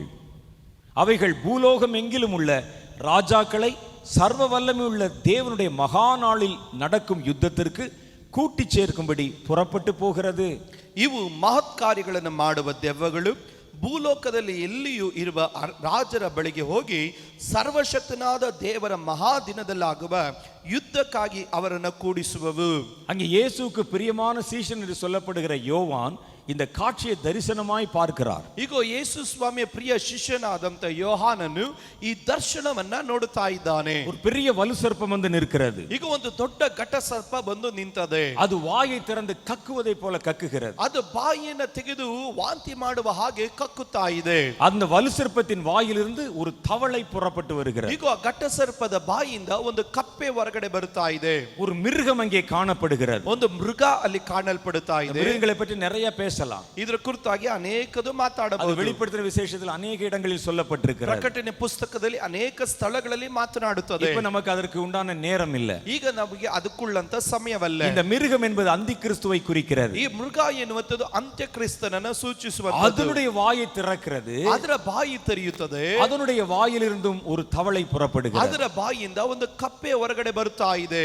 கள்ள தீர்க்கதரிசி என்ற ஒரு மனிதன் இருக்கிறான். ಸುಳ್ಳು ಪ್ರವಾದಿ ಎಂದು ಕರೆಯಲ್ಪಡುವ ಒಬ್ಬ ಮನುಷ್ಯನಿದ್ದಾನೆ. அவனுடைய வாயை திறக்கிறான். ಅವನು ಬಾಯಿಯನ್ನು ತೆರೀತಾ ಇದ್ದಾನೆ. அதிலிருந்து ஒரு தவளை குதிக்கிறது. ಅವನ ಬಾಯಿಯಿಂದ ಒಂದು ಕಪ್ಪೆ ಚಿಗಿತಾ ಇದೆ. ஒன்னு பாம்பு, ಒಂದು ಹಾವು, ஒன்னு மிருகம், ಎರಡನೇದಾಗಿ ಮೃಗ, இன்னொன்று ஒரு மனிதன். ಮೂರನೇದಾಗಿ ಒಬ್ಬ ಮನುಷ್ಯನು. இந்த மூன்றும் யார் என்று நீங்கள் ಈ கேட்பீர்களானால், ಮೂರು ಯಾರು ಎಂಬುದಾಗಿ ನೀವು ಕೇಳಿದರೆ, வலுசர்ப்பம், அந்தி கிறிஸ்து, கள்ள தீர்க்கதரிசி. ಈಗ ಘಟ ಸರ್ಪ, ಕ್ರಿಸ್ತ ವಿರೋಧಿ ಮತ್ತು ಸುಳ್ಳು ಪ್ರವಾದಿ. இது சாத்தானுடைய திரித்துவம் என்று சொல்லப்படுகிறது. ಇದು ಸೈತಾನನ ತ್ರಿತ್ವ ಎಂಬುದಾಗಿ ಕರೆಯುತ್ತಾರೆ. கர்த்தருடைய அந்த திரித்துவம் என்னவென்று உங்களுக்கு தெரியும். ಕರ್ತನ ತ್ರಿತ್ವ ಏನು ಎಂಬುದಾಗಿ ನಿಮಗೆ ಗೊತ್ತು. அவர் பிதா, குமாரன், பரிசுத்த ஆவி என்று சொல்லப்படுகிறார். ಅವರುಗಳನ್ನ ತಂದೆ, ಕುಮಾರ, ಪವಿತ್ರಾತ್ಮನು ಎಂಬುದಾಗಿ ಕರೆಯುತ್ತಾರೆ. அத மாதிரி பார்த்து அது மாதிரியே தான் ஏற்படுத்தி கொண்ட 3 ஆழ்த்துவங்கள். ಅದನ್ನು ನೋಡಿ ಅದೇ ರೀತಿಯಲ್ಲಿ ತನ್ನನ್ನೇ ತಾನು ಮಾರ್ಪಡಿಸಿಕೊಂಡಂತ 3 ವ್ಯಕ್ತಿತ್ವಗಳು. இங்கே பிதா, குமாரன், பரிசுத்த ஆவி என்று இருப்பதை போல, ಇಲ್ಲಿ ತಂದೆ, ಕುಮಾರ, ಪರಿಶುದ್ಧಾತ್ಮನು ಎಂದು ಕರೆಯಲ್ಪಡುವ ಹಾಗೆ சாத்தான் தன்னுடைய அந்த ஆழ்த்துவத்தை, பெர்சனாலிட்டியை ಸೈತಾನನು ತನ್ನ ವ್ಯಕ್ತಿತ್ವವನ್ನ 3ஆய் பிரித்து வைத்திருக்கிறான். 3ಆಗಿ ವಿಭಾಗಿಸಿಕೊಂಡಿದ್ದಾನೆ. ஒன்று வலுசர்ப்பம், ಒಂದು ಘಟ ಸರ್ಪ, இரண்டாவது அந்தி கிறிஸ்து, ಎರಡನೇದಾಗಿ ಅಂತ್ಯಕ್ರಿಸ್ತ, மூன்றாவது கள்ள தீர்க்கதரிசி. ಮೂರನೇದಾಗಿ ಸುಳ್ಳು ಪ್ರವಾದಿ. இந்த வலுசர்ப்பம் என்பது இந்த பிதாவுக்கு ஒப்பாகவும் ಈ ಘಟ ಸರ್ಪ ಎನ್ನುವುದು ತಂದೆಯಾದ ದೇವರಿಗೆ ಅಂತ್ಯಕ್ರಿಸ್ತು ಸಮವಾಗಿಯೂ என்பது குமாரனாகிய கிறிஸ்துவுக்கு ஒப்பாகவும் ಅಂತ್ಯಕ್ರಿಸ್ತನು ಕರ್ತನಾದ ಯೇಸು ಕ್ರಿಸ್ತನಿಗೆ ಸಮವಾಗಿಯೂ கள்ள தீர்க்கதரிசி என்பது பரிசுத்த ஆவியானவருக்கு ஒப்பாகவும் ಸುಳ್ಳು ಪ್ರವಾದಿ ಎಂಬುದು ಪವಿತ್ರಾತ್ಮನಿಗೆ ಸಮವಾಗಿಯೂ சாத்தானுடைய திரித்துவத்திலே அங்கே மாதிரியாக வைக்கப்பட்டிருக்கிறது. ಸೈತಾನನ ತ್ರಿತ್ವದಲ್ಲಿ ಈ ರೀತಿಯಾಗಿ ಅವನು ಸಿದ್ಧ ಮಾಡಿಕೊಂಡಿದ್ದಾನೆ. இந்த மூன்று சாத்தானுடைய ஆழ்த்துவங்களில் இருந்தும் ಈ ಮೂರು ಸೈತಾನನ ವ್ಯಕ್ತಿತ್ವಗಳಿಂದ மூன்று தவளைகள் புறப்பட்டு வெளியே வருகிறது. ಮೂರು ಕಪ್ಪೆಗಳು ಹೊರಗಡೆ ಬರುತ್ತಾ ಇದೆ. இவர் பார்த்து கொண்டே இருக்கிறார். ಇವನು ನೋಡುತ್ತಾ ಇದ್ದಾನೆ. அந்த தவளைகள் உலகம் முழுவதும் விரவி அப்படியே வேக வேகமாய் அது அப்படியே பயணம் செய்கிறதை ಈ ಕಪ್ಪೆಗಳು ಲೋಕ ಪೂರ್ತಿಯಾಗಿ ವೇಗವಾಗಿ ಓಡಾಡುತ್ತಿರುವುದನ್ನು ನೋಡುತ್ತಾ ಇದ್ದಾನೆ. அது எங்கே போகிறது? ಅದು ಎಲ್ಲಿಗೆ ಹೋಗ್ತಾ ಇದೆ? இது பூமியின் ராஜாக்களை ஆளுமை செய்வதற்கும் அவர்களை வஞ்சிப்பதற்கும் போகிறது. ಇದು ಭೂಮಿಯ ಅರಸರುಗಳನ್ನ ಅಧಿಕಾರಗಳನ್ನ ವಂಚಿಸುವುದಕ್ಕಾಗಿ ಹೊರಟು ಹೋಗ್ತಾ ಇದೆ. இந்த ஆவியுடைய தன்மை என்ன? ಈ ಆತ್ಮಗಳ ವಿಶೇಷತೆ ಏನು? இது ಅற்புதங்களை செய்யும் ஆவிகள். ಇದು ಮಹತ್ಕಾರ್ಯಗಳನ್ನು ಮಾಡುವ ಆತ್ಮಗಳು. எல்லாம் ஃபேக் மிராக்கிள். ಎಲ್ಲ ಸುಳ್ಳಾದಂತ அது ಮಹತ್ಕಾರ್ಯಗಳು. தேவனுக்கு மகிமையை கொண்டு வருகிறது அல்ல. ಅದು ದೇವರಿಗೆ ಮಹಿಮೆ ತರುವುದಲ್ಲ. மனிதர்களை பயமுறுத்தி தன்னிடத்திலே சேர்த்துக் கொள்வது, ಮನುಷ್ಯರನ್ನು ಭಯಪಡಿಸಿ ತನ್ನ ಬಳಿಗೆ ಸೇರಿಸಿಕೊಳ್ಳುವುದು, தன்னை கடவுள் போல காண்பிப்பதற்கு பயன்படுத்துவது, ತನ್ನನ್ನು ದೇವರ ಹಾಗೆ ಪ್ರಕಟಿಸುವುದಕ್ಕಾಗಿ ಉಪಯೋಗಿಸುತ್ತಾ அது ಇದೆ. போலித்தனமான அற்புதங்களை காண்பித்து ಅದು ಸುಳ್ಳಾದಂತ ಅದ್ಭುತಗಳನ್ನು ತೋರಿಸಿ ராஜாக்களை வஞ்சிக்க புறப்படுமா? ಭೂರಾಜರನ್ನು ವಂಚಿಸುತ್ತದೆ. ஒரு ராஜாவை வஞ்சித்தால் அந்த தேசத்தையே வஞ்சித்து விடலாம். ಒಂದು ರಾಜನನ್ನ ವಂಚಿಸಿದ್ರೆ ಅವನ ದೇಶವನ್ನೇ ವಂಚಿಸಿ ಬಿಡಬಹುದು. அவர்களெல்லாம் வஞ்சித்து ಅವುಗಳನ್ನೆಲ್ಲ ವಂಚಿಸಿ அவர்களெல்லாம் அந்த கடைசி யுத்தத்துக்கு கூட்டி சேர்க்கும்படிக்கு போகிறது. ಅವರನ್ನೆಲ್ಲರನ್ನು ಕಡೆ ಯುದ್ಧಕ್ಕಾಗಿ ಒಟ್ಟಾಗಿ ಸೇರಿಸಲಿಕ್ಕಾಗಿ ಹೋಗುತ್ತಾ ಇದೆ. அவங்களெல்லாம் தன்னுடைய கைக்குள் போட்டுக்கொண்டு அடிமையாக்கி ಅವರುಗಳನ್ನೆಲ್ಲರನ್ನ ತನ್ನ ಕೈವಶ ಮಾಡಿಕೊಂಡು ತನ್ನ ಅಧೀನವಾಗಿ ಮಾರ್ಪಡಿಸಿ இவங்களெல்லாம் அந்த கடைசி யுத்தத்துல கொண்டு வந்து நிறுத்துவானா? ಇವುಗಳನ್ನೆಲ್ಲವನ್ನು ಕಡೆ ಯುದ್ಧದಲ್ಲಿ ತಂದು ನಿಲ್ಲಿಸುತ್ತಾನೆ. இதை அவர் பார்த்து கொண்டிருந்த போதே ಇದು ನೋಡುತ್ತಾ ಇರಬೇಕಾದ್ರೆ கர்த்தர் அவரிடத்தில் ஒரு வார்த்தை சொன்னார். ಕರ್ತನ ಅವರ ಬಳಿಯಲ್ಲಿ ಒಂದು ಮಾತು இதோ ಹೇಳುತ್ತಾನೆ. திருடனை போல வருகிறேன், ಈಗೋ ಕಳ್ಳನ ಹಾಗೆ ಬರುವಂತೆ ಬರುತ್ತೇನೆ. தன் மானம் காக்கப்படத்தக்கதாக நிர்வாணமாய் நடவாதபடி விழித்துக்கொண்டு தன் வஸ்திரங்களை காத்துக் கொள்ளுகிறவன் பாக்கியவான் என்றார். ತಾನು ನಿರ್ವಾಣನಾಗಿ ತಿರುಗಾಡಿ ಅವಮಾನಕ್ಕೆ ಗುರಿಯಾಗ ನಿಂದು ಎಚ್ಚರವಾಗಿದ್ದು ತನ್ನ ವಸ್ತ್ರಗಳನ್ನು ಕಾಪಾಡಿಕೊಳ್ಳುವವನು ಧನ್ಯನು. இந்த தரிசனத்தை பார்க்கும் பொழுது ஏன் கர்த்தர் இந்த வசனத்தை பேசணும்? ಈ ದರ್ಶನವನ್ನು ನೋಡಬೇಕಾದ್ರೆ ಏನಕ್ಕೆ ಕರ್ತನು ಮಾತಾಡಬೇಕು? புறப்பட்டு போகிற இந்த மூன்று பொல்லாத ஆவிகளும் ಹೊರಟು ಹೋಗುವಂತ ಈ ಮೂರು ದುರಾತ್ಮಗಳು மனிதர்களை அவமானப்படுத்தவும், ಮನುಷ್ಯರನ್ನು ಅವಮಾನಕ್ಕೆ ಗುರಿ ಮಾಡಿ அவர்களை அசிங்கப்படுத்தவும், ಅವರನ್ನು ಅಸಹ್ಯಕ್ಕೆ ಒಳಪಡಿಸಿ அவர்களை நிர்வாணமாக்கவும், ಅವರನ್ನ ನಿರ್ವಾಣವಾಗಿ ಮಾರ್ಪಡಿಸಿ அவர்களை அவமானப்படுத்தவும் ಅವರನ್ನ ಅವಮಾನಕ್ಕೆ ಗುರಿಪಡಿಸಿ அது புறப்பட்டு போகிறது. ಅದಕ್ಕಾಗಿ ಹೊರಟು ಹೋಗ್ತಾ ಇದೆ. அது அநேக ஜனங்களை வஞ்சிக்கும்படிக்கு புறப்பட்டு போகிறது. ಅನೇಕ ಜನರನ್ನ ವಂಚಿಸುವುದಕ್ಕಾಗಿ ಹೊರಟು ಹೋಗ್ತಾ நான் ಇದೆ. நேற்றைய தினத்திலே சொன்னேன், ನಾನು ನಿನ್ನೆ ದಿವಸದಲ್ಲಿ ಹೇಳಿದೆ, வலு சர்ப்பத்தின் வாயிலிருந்து புறப்பட்ட தவளையின் ஆவி ಈಗ ಘಟ ಸರ್ಪದ ಬಾಯಿಂದ ಹೊರಟು ಹೋದಂತ ಕಪ್ಪೆಯ ಆತ್ಮನು அது வெகு ஜனத்தை வஞ்சிக்கும்படிக்காக புறப்படுகிறது. ಅದು ಎಲ್ಲಾ ಜನರನ್ನ ವಂಚಿಸುವುದಕ್ಕಾಗಿ ಹೋಗುತ್ತಾ ಇದೆ. அதற்கு ஜாதி மத பேதம் எல்லாம் இல்ல. ಅದಕ್ಕೆ ಜನಾಂಗ ಮತಗಳು ಎನ್ನುವಂತ அது மனிதர்களை வஞ்சிக்க வேண்டும். ಅದು ಮನುಷ್ಯರನ್ನ ವಂಚಿಸಬೇಕು. அதுதான் அது வேகமா புறப்பட்டு போகுது. ಅದಕ್ಕಾಗಿ ವೇಗವಾಗಿ ಹೋಗುತ್ತಾ ಇದೆ. அந்த மிருகத்தின் வாயிலிருந்து புறப்பட்ட தவளை ಆ ಮೃಗದ ಬಾಯಿಂದ ಹೊರಟು ಹೋದ ಕಪ್ಪೆ ராஜாக்களையும் ஆளுகை செய்கிறவர்களையும் அதிகாரிகளையும் குறிவைத்து போகிறது. ಅದು ಭೂರಾಜರನ್ನ ಆಳ್ವಿಕೆ ಮಾಡುವವರನ್ನ ಅಧಿಕಾರಿಗಳನ್ನ ವಂಚಿಸುವುದಕ್ಕಾಗಿ ಗುರಿ ಇಟ್ಟುಕೊಂಡು ಹೋಗುತ್ತಾ ಇದೆ. அது போய் அநேக எல்லா தேசங்களிலும் ಅದು ಹೋಗಿ ಎಲ್ಲಾ ದೇಶಗಳಲ್ಲಿ ஆளுகை செய்கிறவர்களை குறிவைத்து கிரியை செய்யும். ಆಳ್ವಿಕೆ ಮಾಡುವವರನ್ನ ಗುರಿ ಇಟ್ಟುಕೊಂಡು ಕ್ರಿಯೆ ಮಾಡುತ್ತದೆ. அதுல எம்எல்ஏக்கள் இருப்பாங்க, ಅದರಲ್ಲಿ ಎಂಎಲ್ಎ ಅವರು ಇರ್ತಾರೆ, எம்பிக்கள் இருப்பாங்க, ಎಂಪಿಗಳು ಇರ್ತಾರೆ, பிரசிடென்ட்ஸ் இருப்பாங்க, ಅಧ್ಯಕ್ಷರು ಇರ್ತಾರೆ, அதிபதிகள் இருப்பாங்க, ಅಧಿಪತಿಗಳು ಇರ್ತಾರೆ, ஜட்ஜஸ் இருப்பாங்க, ನ್ಯಾಯಾಧಿಪತಿಗಳು ಇರ್ತಾರೆ, பெரிய பெரிய வியாபாரிகள் இருப்பாங்க, ದೊಡ್ಡ ದೊಡ್ಡ ಉದ್ಯಮಿಗಳು ಇರ್ತಾರೆ, பெரிய அதிகாரங்களில் உள்ள பெரிய பெரிய சபை தலைவர்கள் இருப்பாங்க, ದೊಡ್ಡ ದೊಡ್ಡ ಅಧಿಕಾರವನ್ನು ವಹಿಸುವಂತ ಸಭೆಯ ನಾಯಕರುಗಳು பெரிய ಇರುತ್ತಾರೆ, வியாபார நிறுவனங்களின் தலைவர்கள் இருப்பாங்க. ದೊಡ್ಡ ವ್ಯವಹಾರದ ಸಂಸ್ಥೆಗಳಲ್ಲಿ ಇರುತ್ತದೆ. இவர்கள் எல்லாம் போய் வஞ்சிக்கும் வந்தார். ಇವರನ್ನೆಲ್ಲರನ್ನು ಹೋಗಿ ವಂಚಿಸುತ್ತದೆ. அவர்கள் எல்லாம் தன்னுடைய கட்டுப்பாட்டுக்குள்ளே கொண்டு வரும். ಅವರನ್ನೆಲ್ಲರನ್ನು ತನ್ನ ಅಧೀನಕ್ಕೆ ತರುತ್ತದೆ. இவர்கள் எல்லாம் ஆயத்தப்படுத்தி தான் அர்மகெதோன் யுத்தத்திலே கொண்டு வந்து நிறுத்தும். ಇವರನ್ನೆಲ್ಲರನ್ನು ಸಿದ್ಧಪಡಿಸಿಕೊಂಡೇ ಅರ್ಮಗೆದೋನ್ ಯುದ್ಧದಲ್ಲಿ ತಂದು ನಿಲ್ಲಿಸುತ್ತದೆ.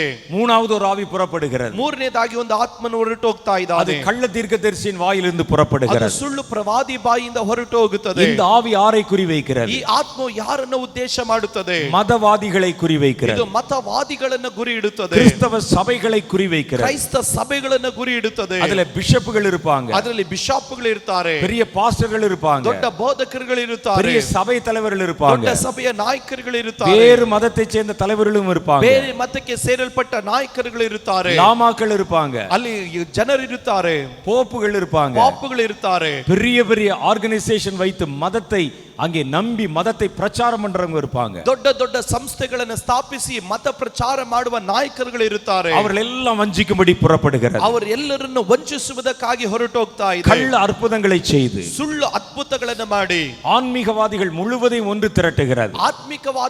ಆತ್ಮಿಕವಾದಿಗಳನ್ನು ಒಟ್ಟಾಗಿ ಪ್ರೇರೇಪಿಸುತ್ತದೆ. அது வஞ்சித்த ஒவ்வொரு மனிதனையும், ಅದರಿಂದ ವಂಚಿಸಲ್ಪಟ್ಟ ಪ್ರತಿ ಮನುಷ್ಯರನ್ನು, அவன் வெகுஜனத்தில் இருக்கிறவனா இருந்தாலும், ಆತನು ಜನರ ಮಧ್ಯದಲ್ಲಿ ಇರುವವನಾದರೂ, அதிகாரத்தில் இருக்கிறவனா இருந்தாலும், ಅಧಿಕಾರದಲ್ಲಿ ಇರುವವನಾದರೂ, ஆன்மீகவாதியா இருந்தாலும், ಆತ್ಮಿಕವಾದಿಯಾಗಿದ್ದರೂ அவர்களை கிறிஸ்துவுக்கு விரோதமானவர்களாக திருப்புகிறது. ಅವರನ್ನು ಕ್ರಿಸ್ತನಿಗೆ ವಿರೋಧಿಗಳಾಗಿ ಮಾರ್ಪಡಿಸುತ್ತದೆ. அதுதான் அதனுடைய வேலை, ಅದು ಇದರ ಕೆಲಸ, அது கொடுக்கப்பட்ட ப்ராஜெக்டே அதுதான். ಅದಕ್ಕೆ ಕೊಡಲ್ಪಟ್ಟ ಉದ್ದೇಶ ಇದೇ ಆಗಿರುತ್ತದೆ. மனிதர்களை இயேசுக்கு எதிரியாய் மாற்ற வேண்டும். ಮನುಷ್ಯರನ್ನ ಯೇಸುವಿಗೆ ವಿರೋಧಿಯಾಗಿ ಮಾರ್ಪಡಿಸಬೇಕು. இயேசு அருவருக்கிற காரியங்களை எல்லாம் அவங்களை செய்ய வைக்கணும். ಯೇಸು ಸ್ವಾಮಿ ಅಸಹ್ಯಪಡಿಸುವ ಕಾರ್ಯಗಳನ್ನೆಲ್ಲ ಇವರ ಮುಖಾಂತರ இந்த ஆவிகள் இப்பொழுதே புறப்பட்டு கிரியை செய்கின்றன. ಈ ಆತ್ಮ ಆಗಲೇ ಹೊರಟು ಹೋಗಿ ಕ್ರಿಯೆ ಮಾಡುವುದಕ್ಕಾಗಿ ಪ್ರಾರಂಭಿಸಿದೆ. மதவாதிகளை நல்லா நோக்கி பாருங்க. ಈಗ ಮತವಾದಿಗಳನ್ನು ಚೆನ್ನಾಗಿ ಗಮನವಿಟ್ಟು ನೋಡಿ. இயேசுவின் பெயரை சொல்ற மாதிரி தான் தெரியும். ಆತನ ಯೇಸುವಿನ ಹೆಸರು ಹೇಳುವ ಹಾಗೆ ಕಾಣಲ್ಪಡುತ್ತಾನೆ. அவர் பெயர்ல சபை நடத்துற மாதிரி தான் தெரியும். ಆತನ ಹೆಸರಲ್ಲಿ ಸಭೆ ನಡೆಸುವ ಹಾಗೆ அவர் ಕಾಣಲ್ಪಡುತ್ತದೆ. பெயர்ல கூட்டம் நடத்துற மாதிரி தான் தெரியும். ಆತನ ಹೆಸರಿನಲ್ಲಿ ಕೂಟಗಳು ನಡೆಸುವ ஆனா ಹಾಗೆ அதில் ಕಾಣುತ್ತದೆ. செய்யப்படுகிற காரியங்கள் எல்லாம் கர்த்தருடைய வசனத்துக்கு விரோதமானது.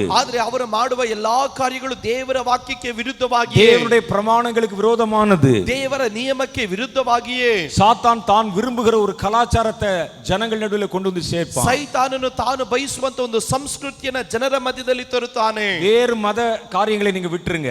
ಬೇರೆ ಮತದ ಕಾರ್ಯಗಳನ್ನು ಬಿಟ್ಟು ಬಿಡ್ರಿ. இன்னைக்கு கிறிஸ்டியானிட்டிக்குள்ள இந்த பொல்லாத சாத்தான் உள்ளே பிரவேசித்திருக்கிறது. ಇವತ್ತು ಕ್ರೈಸ್ತತ್ವದ ಒಳಗಡೆ ಸುಳ್ಳಾದಂತ ಸೈತಾನನು ಪ್ರವೇಶಿಸಿದ್ದಾನೆ. அது ஒரு புதிய கலாச்சாரத்தை ஜனங்களுக்குள்ளே கொண்டு வந்து கொண்டே இருக்கிறது. ಅದು ಒಂದು ಹೊಸ ಆಧುನಿಕವಾದಂತ ಸಂಸ್ಕೃತಿಯನ್ನ ಜನರ ಒಳಗಡೆ தேவன் அருவருக்கிற காரியங்களை நமக்குள்ளே ஆராதனை என்ற பெயரிலே கொண்டு வந்து விடுகிறார். ದೇವರು ಅಸಹ್ಯ ಪಡುವಂತ ಕಾರ್ಯಗಳನ್ನು ಆರಾಧನೆ ಎನ್ನುವಂತ ಹೆಸರಲ್ಲಿ ಒಳಗಡೆ ತರುತ್ತಾ ಇದ್ದಾನೆ. கர்த்தருடைய வேத வசனம் சொல்லுகிறது, ದೇವರ ವಾಕ್ಯ ನಮಗೆ ಹೇಳುತ್ತದೆ, பாழாக்கும் அருவருப்பு பரிசுத்த ஸ்தலத்திலே நிற்க காணும்போது, ಈಗ ಅಸಹ್ಯವಾದಂತದ್ದು ದೇವರ ಯಜ್ಞವೇದಿಯಲ್ಲಿ ದೇವರ ಸ್ಥಾನದಲ್ಲಿ ನಿಲ್ಲುವುದನ್ನು ನೀವು ಕಂಡಾಗ நீங்கள் அந்த இடத்தை விட்டு ஓடி போங்கள் என்று கர்த்தர் சொல்லுகிறார். ಬೆಟ್ಟಗಳಿಗೆ ಓಡಿ ಹೋಗಿರಿ ಎಂಬುದಾಗಿ ದೇವರ ವಾಕ್ಯದಲ್ಲಿ ಗಮನಿಸುತ್ತೇವೆ. தேவன் அருவருக்கிற பாழாக்குகிற அருவருப்பு பரிசுத்த ஸ்தலத்தில் நிக்குமா? ಈಗ ದೇವರು ಅಸಹ್ಯ ಪಡುವಂತ ನಾಶಪಡಿಸುವಂತ ಸ್ಥಾನ ಕಾರ್ಯಗಳು ದೇವರ ಪರಿಶುದ್ಧ ಸ್ಥಾನದಲ್ಲಿ ಬಂದು ನಿಲ್ಲುತ್ತದೆ. ಅನೇಕ ಪರಿಶುದ್ಧ ಸ್ಥಳங்களிலே பாழாக்கும் அருவருப்புகள் இருக்கிறத பார்க்கிறோம். ಈಗ ದೇವರ ಪರಿಶುದ್ಧವಾದಂತ ಸ್ಥಾನದಲ್ಲಿ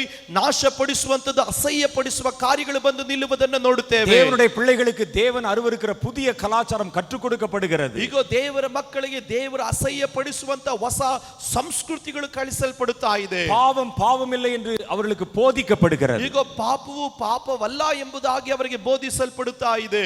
களியாட்டுகள் தான் ஆராதனை என்று சொல்லித் தரப்படுகிறது. ಈಗ ಕುಣಿದಾಟನೆ ಆರಾಧನೆ ಎಂಬುದಾಗಿ ಕಲಿಸ್ತಾ ಇದೆ. ரட்சிப்பை குறித்து பேசுகிறவன் இல்லை, ರಕ್ಷಣೆ ಕುರಿತಾಗಿ ಮಾತನಾಡುವವನಿಲ್ಲ, ரட்சிப்பை குறித்து கவலைப்படுகிறவன் இல்லை, ರಕ್ಷಣೆಯ ಕುರಿತಾಗಿ ಚಿಂತೆ ಮಾಡುವವನಿಲ್ಲ, தன் பரிசுத்தத்தை குறித்து கவலைப்படுகிறவன் இல்லை, ತನ್ನ ಪರಿಶುದ್ಧತೆಯ ಕುರಿತಾಗಿ ಚಿಂತೆ ಮಾಡುವವನಿಲ್ಲ. ஜனங்களை ஒரு நித்திரை மயக்கத்துக்குள்ளே கொண்டு வந்து கொண்டிருக்கிறாங்க. ಒಂದು ನಿದ್ರೆಯ ಮಂಪರದಲ್ಲಿ ತರುತ್ತಾ ಇದ್ದಾರೆ. இது சாத்தானுடைய தந்திரம். ಇದು ಸೈತಾನನ ಒಂದು ತಂತ್ರ. இது தான் பிடிக்கிற எந்த மனிதனையும் ಆತನು ಹಿಡಿಯುವಂತ ಎಲ್ಲಾ ಮನುಷ್ಯರನ್ನ இயேசுவுக்கு எதிரியாய் மாற்றிவிடும். ಯೇಸುವಿಗೆ ವಿರೋಧಿಯಾಗಿ ಮಾರ್ಪಡಿಸುತ್ತಾನೆ. இயேசுவுக்கு விரோதியாய் மாற்றப்பட்டவர்களை ಯೇಸು ಸ್ವಾಮಿಗೆ ವಿರೋಧಿಯಾಗಿ அர்மகெதோன் யுத்தத்திலே இயேசுவுக்கு எதிரான அணியிலே நிற்க வைத்து விடும். ಈಗ ಅರ್ಮಗೆದೋನ್ ಯುದ್ಧದಲ್ಲಿ ಯೇಸುವಿಗೆ ವಿರುದ್ಧವಾಗಿ ಅವನನ್ನು ತಂದು ನಿಲ್ಲಿಸಿ ಬಿಡುತ್ತಾನೆ. இதுதான் அந்த மூன்று ஆவிகளும் தீவிரமாய் கிரியை செய்து கொண்டிருக்கிறது. ಆದುದರಿಂದಲೇ ಈ ಮೂರು ಆತ್ಮಗಳು ಬಹಳ ವೇಗವಾಗಿ ಕೆಲಸ ಮಾಡುತ್ತಾ ಇದೆ. அரசியலிலே புதிய புதிய மாற்றங்களை பார்க்கிறீங்க. ಈಗ ಸರ್ಕಾರದಲ್ಲಿ ಹೊಸ ಬದಲಾವಣೆಗಳನ್ನು ನೀವು ನೋಡುತ್ತಾ ಇದ್ದೀರಿ.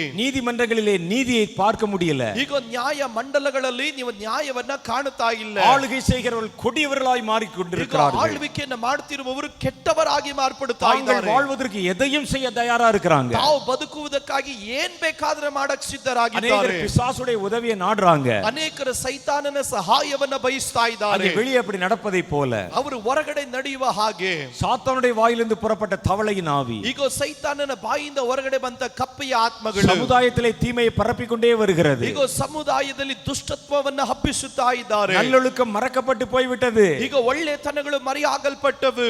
ஒரு கம்ப்யூட்டர்ல கேம் விளையாடுவதற்காக தன்னுடைய தாயை கொலை செய்கிறவர்கள் எழும்பி விட்டார்கள். ಈಗ ಕಂಪ್ಯೂಟರ್ ಅಲ್ಲಿ ಆಟ ಆಡುವುದಕ್ಕೋಸ್ಕರವಾಗಿ ತಡೆ ಮಾಡಿದ ತಾಯಿಯನ್ನೇ ಕೊಲ್ಲುವುದಕ್ಕಾಗಿ ಯವನಸ್ಥರು ಎದ್ದರು. தன் தாயோடும் சகோதரியோடும் பாவம் செய்கிறவர்கள் எழும்பிட்டாங்க. ಈಗ ತನ್ನ ತಾಯಿಯ ಸಂಗಡವಾಗಿ ಸಹೋದರಿಯ ಸಂಗಡವಾಗಿ ಪಾಪ ಮಾಡುವವರು ಎದ್ದು ಬಿಟ್ಟರು. நல்லொழுக்கங்கள் இன்றைக்கு அற்று போய்விட்டது. ಈಗ ಒಳ್ಳೆತನ ಎನ್ನುವುದು ಈಗ ಮರೆಯಾಗಲ್ಪಟ್ಟವು. ஒரு கொடிய தீமை சமுதாயத்தில் பரவிக்கொண்டே வருகிறது உங்களுக்கு தெரிகிறது. ಒಂದು ಕೆಟ್ಟತನದ ದುಷ್ಟತ್ವವು ಎನ್ನುವುದು ಸಮುದಾಯದಲ್ಲಿ ಹಬ್ಬುತ್ತಿರುವುದನ್ನು ನೋಡುತ್ತಾ ಇದ್ದೀರಿ. சின்ன குழந்தைகள் கடத்தப்பட்டு கற்பழிக்கப்பட்டு வீதியிலே வீசி எறியப்படுகிறார்கள். ಈಗ ಚಿಕ್ಕ ಮಕ್ಕಳು ಅಪಹರಣಕ್ಕೆ ಗುರಿಯಾಗಿ ಅಸಹ್ಯಕ್ಕೆ ಒಳಪಡಿಸಿ ಅವರನ್ನ ಕೊಂದು ಬೀದಿಗಳಲ್ಲಿ ಬಿಸಾಕುತ್ತಿರುವುದನ್ನು ನೋಡುತ್ತಾ ಇದ್ದೀರಿ. தேசத்துல பெண்களுக்கு பாதுகாப்பு இல்ல. ದೇಶದಲ್ಲಿ ಹೆಣ್ಣು ಮಕ್ಕಳಿಗೆ ಸಂರಕ್ಷಣೆ ಇಲ್ಲ. உலகம் முழுவதும் இந்த கலாச்சாரம் பரவி கொண்டு வருகிறது. ಲೋಕ ಪೂರ್ತಿಯಾಗಿ ಸಂಸ್ಕೃತಿ ಎನ್ನುವುದು ಹಬ್ಬಲ್ಪಡುತ್ತಾ ಇದೆ. பாவத்தை குறித்த உணர்வு ஜனங்களுக்குள்ள இல்ல. ಪಾಪದ ಕುರಿತಾದಂತ ಒಂದು ಎಚ್ಚರಿಕೆ ಜನರ ಮಧ್ಯದಲ್ಲಿ ಇಲ್ಲ.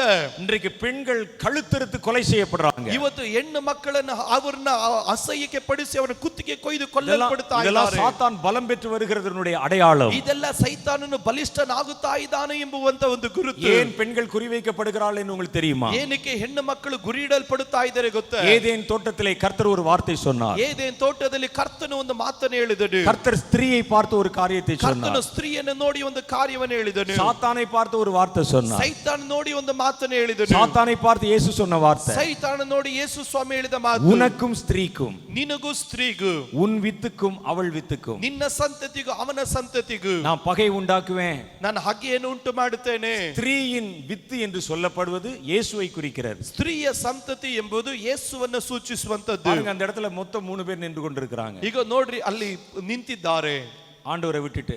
ದೇವರನ್ನ ಬಿಟ್ಟು. ஒன்று ஆதாம், ಒಂದು ಆದಾಮನು, இன்னொன்னு ஏவாள், ಎರಡನೇದಾಗಿ ಅವಳು, இன்னொன்னு இந்த பழைய பாம்பாகிய பிசாசு. ಇನ್ನೊಂದು ಪುರಾತನ ಸರ್ಪವಾಗಿರುವ ಸೈತಾನನು. கர்த்தர் இவர்களுக்கு தண்டனை கொடுத்து கொண்டிருக்கிறார். ಕರ್ತನು ಇವರಿಗೆ ಶಿಕ್ಷೆಯನ್ನು ಕೊಡುತ್ತಾ ಇದ್ದಾನೆ. அவர் இந்த சர்ப்பத்தை பார்த்து சொல்லுகிறார், ಅವರು ಆ ಸರ್ಪವನ್ನು ನೋಡಿ ಹೇಳ್ತಾ ಇದ್ದಾನೆ, உனக்கும் ஸ்திரீக்கும் ನಿನಗೂ ಈ ಸ್ತ್ರೀಗೂ உன் வித்துக்கும் அவள் வித்துக்கும் ನಿನ್ನ ಸಂತತಿಗೂ ಆಕೆಯ ಸಂತತಿಗೂ நான் அங்கே பகையை உண்டு பண்ணுவேன். ನಾನು ಹಗೆಯನ್ನು ಉಂಟು ಮಾಡುವೆನು. ஸ்திரீயின் வித்து என்று சொல்லப்படுவது இயேசுவை குறிக்கிறது. ಸ್ತ್ರೀಯ ಸಂತತಿ ಎನ್ನುವುದು ಯೇಸುವನ್ನ ஏன்னா ಸೂಚಿಸುತ್ತದೆ. இயேசு மாத்திரம் தான் ஸ்திரீயின் வித்தாக பிறந்தவர். ಯೇಸು ಮಾತ್ರನೇ ಸ್ತ್ರೀಯ ಸಂತತಿಯಾಗಿ ಹುಟ್ಟಿದ್ದು. மற்ற நம்மெல்லாம் புருஷ சம்பந்தத்திலே பிறந்தவர்கள். ನಾವೆಲ್ಲರೂ ಪುರುಷರ ಸಂಬಂಧವಾಗಿ ಹುಟ್ಟಿದವರು. அப்ப நீ ஸ்திரீயின் வித்து என்று சொல்வது இயேசுவை குறிக்கிறது. ಸ್ತ್ರೀಯ ಸಂತತಿ ಎನ್ನುವುದು ಯೇಸುವನ್ನ ಸೂಚಿಸುತ್ತದೆ. இயேசுவுக்கும் சாத்தானுக்கும் ஒரு பகை இருக்கிறது. ಯೇಸುವಿಗೂ ಸೈತಾನನಿಗೂ ಒಂದು ಹಾಗೆ ಉಂಟು. ஆனா அடுத்து சொல்றாரு, உனக்கும் ஸ்திரீக்கும். ಮುಂದನೇದಾಗಿ ಹೇಳುತ್ತದೆ, ನಿನಗೂ ಸ್ತ್ರೀಗೂ. உனக்கும் பெண்களுக்கும் தான் பகை இருக்கிறது. ನಿನಗೂ ಹೆಂಗಸರಿಗೂ ಹಗೆತನ ಇರೋದು. ஆதாம் கேட்கிறார், நானு. ಆದಾಮನ್ ಕೇಳ್ತಾನೆ, ನಾನು. நாங்க எப்பவுமே டம்மி பீஸ் தான். ನಾವು ಯಾವಾಗ್ಲೂ ಡಮ್ಮಿ ಪೀಸೆ. எங்களை விட்டுட்டான்.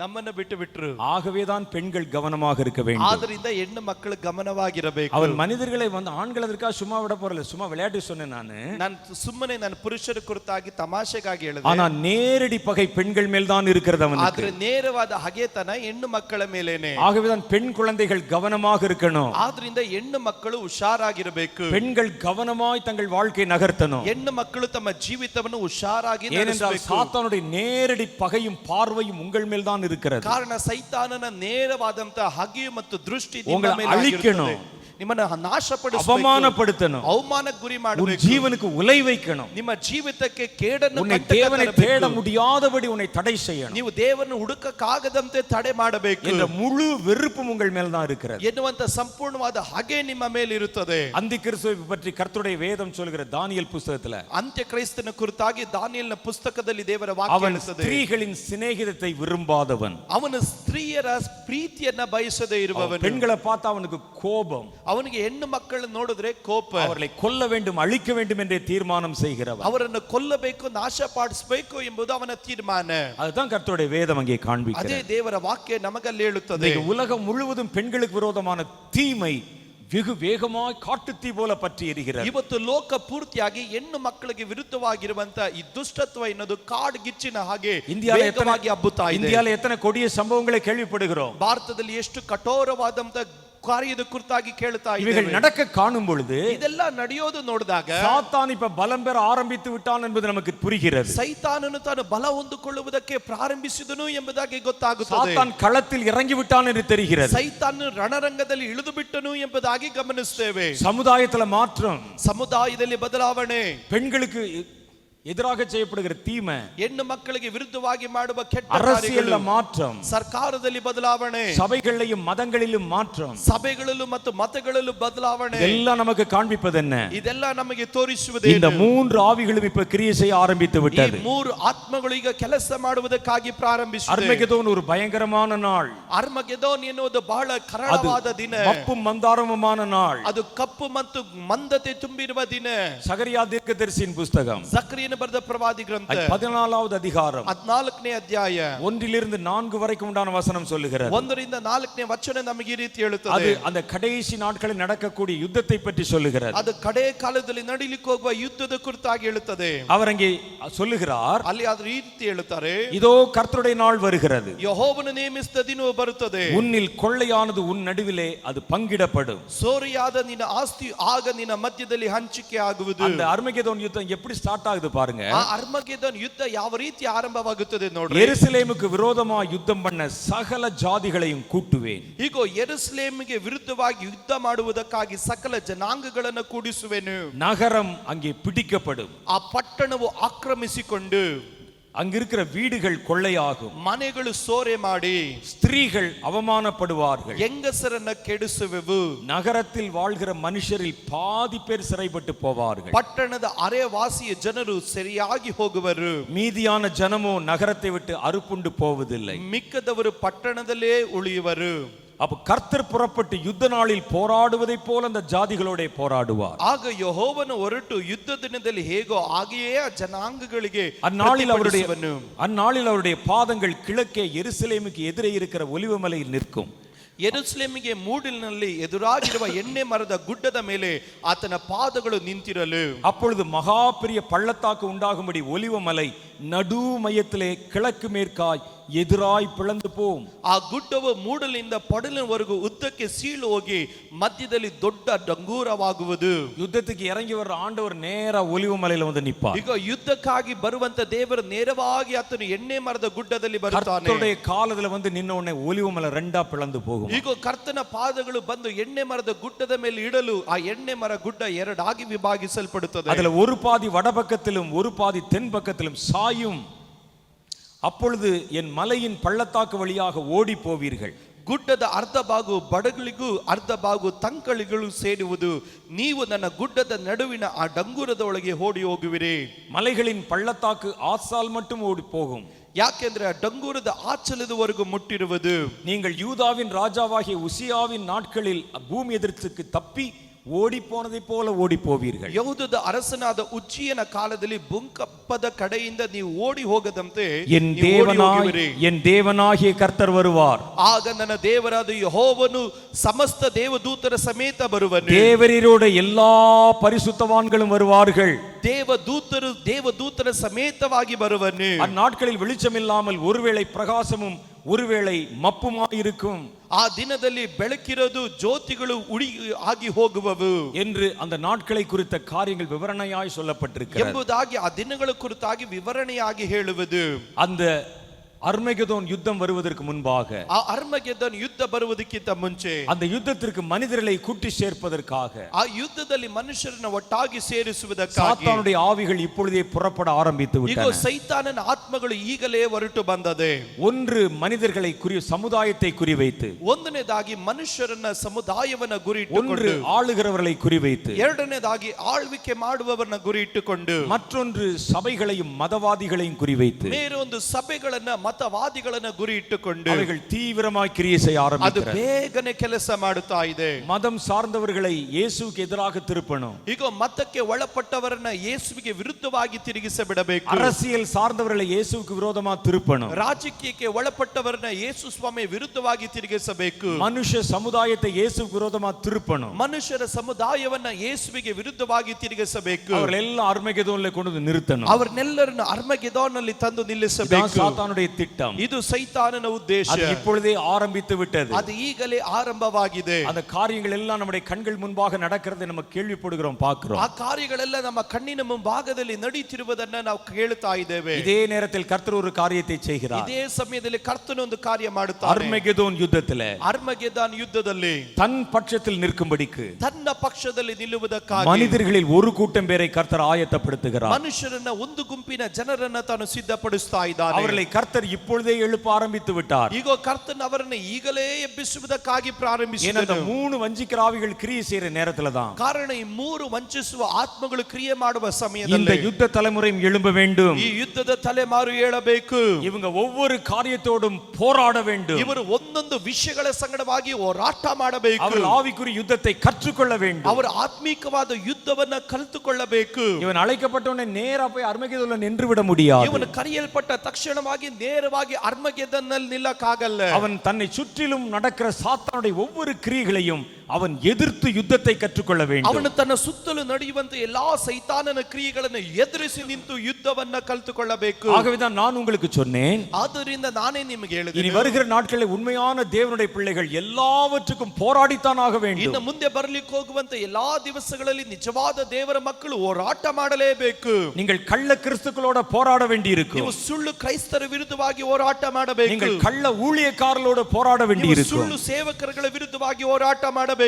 நீங்கள் அந்த கள்ள சபைகளோட போராட ನೀವು வேண்டியிருக்கும். ಸುಳ್ಳು ಸಭೆಗಳ ವಿರುದ್ಧವಾಗಿ ಹೋರಾಟ நீங்கள் ಮಾಡಬೇಕು. கள்ள அரசியல்வாதிகளோட போராட ನೀವು வேண்டியிருக்கும். ಸುಳ್ಳು ರಾಜಕೀಯ ವ್ಯಕ್ತಿಗಳ ವಿರುದ್ಧವಾಗಿ ಹೋರಾಟ ಮಾಡಬೇಕು. சமுதாயத்தில் கொடியவர்களோட போராட வேண்டியிருக்கும். ಸಮುದಾಯದಲ್ಲಿ ಇರುವಂತ ದುಷ್ಟರ ವಿರುದ್ಧವಾಗಿ ಹೋರಾಟ ಮಾಡಬೇಕು. அதிகாரங்களோட போராட வேண்டியிருக்கும். ಅಧಿಕಾರಗಳ ವಿರುದ್ಧವಾಗಿ ಹೋರಾಟ ಮಾಡಬೇಕು. ஒரு காலத்தில் உங்களுக்கு சகோதரர்களை போல இருந்தவர்களோட கூட நீங்க போராட வேண்டியிருக்கும். ಆ ಕಾಲದಲ್ಲಿ ನಿಮಗೆ ಸಹೋದರರ ಹಾಗೆ ಇರುವವರ ಸಂಗಡವಾಗಿಯೂ ನೀವು ಹೋರಾಟ ಮಾಡಬೇಕು. இந்த போராட்டங்களை முடித்த பின்புதான் நீங்கள் அர்மகெதோனிலே இயேசுவின் அணியிலே போய் நிற்க ಈ முடியும். ಹೋರಾಟ ಮುಗಿದ ನಂತರವಾಗಿ ನೀವು ಅರ್ಮಗೆದಾನ್ನಲ್ಲಿ ಯೇಸುವಿನ ಪಕ್ಷವಾಗಿ ನಿಲ್ಲಲಿಕ್ಕೆ ಸಾಧ್ಯ. சாத்தான் தன் அணியிலே நிற்பதற்கு இப்பவே ஜனங்களை தேடிக்கொண்டு திரட்டி கொண்டிருக்கிறான். ಸೈತಾನನು ತನ್ನ ಪಕ್ಷದಲ್ಲಿ ನಿಲ್ಲುವುದಕ್ಕಾಗಿ ಜನರನ್ನು ಹುಡುಕಿ ಅವರನ್ನ ಬೆದರಿಸಿ ತನ್ನ ಪಕ್ಷದಲ್ಲಿ ನಿಲ್ಲತಕ್ಕಂತೆ ಮಾಡುತ್ತಾ இதே ಇದ್ದಾನೆ. சமயத்திலே கர்த்தர் தன் பட்சத்திலே நிற்கும்படிக்கு தன்னுடைய ஜனங்களை கர்த்தர் தேடிக் ಇದೇ கொண்டிருக்கிறார். ಸಮಯದಲ್ಲಿ ದೇವರು ತನ್ನ ಪಕ್ಷದಲ್ಲಿ ನಿಲ್ಲತಕ್ಕಂತೆ ಜನರನ್ನು ಹುಡುಕ್ತಾ ಇದ್ದಾನೆ. தனக்கென்று யுத்தம் செய்யத்தக்கவர்களாக, ತನಗಾಗಿ ಯುದ್ಧ ಮಾಡುವವರನ್ನ, தன் ஜீவனை கூட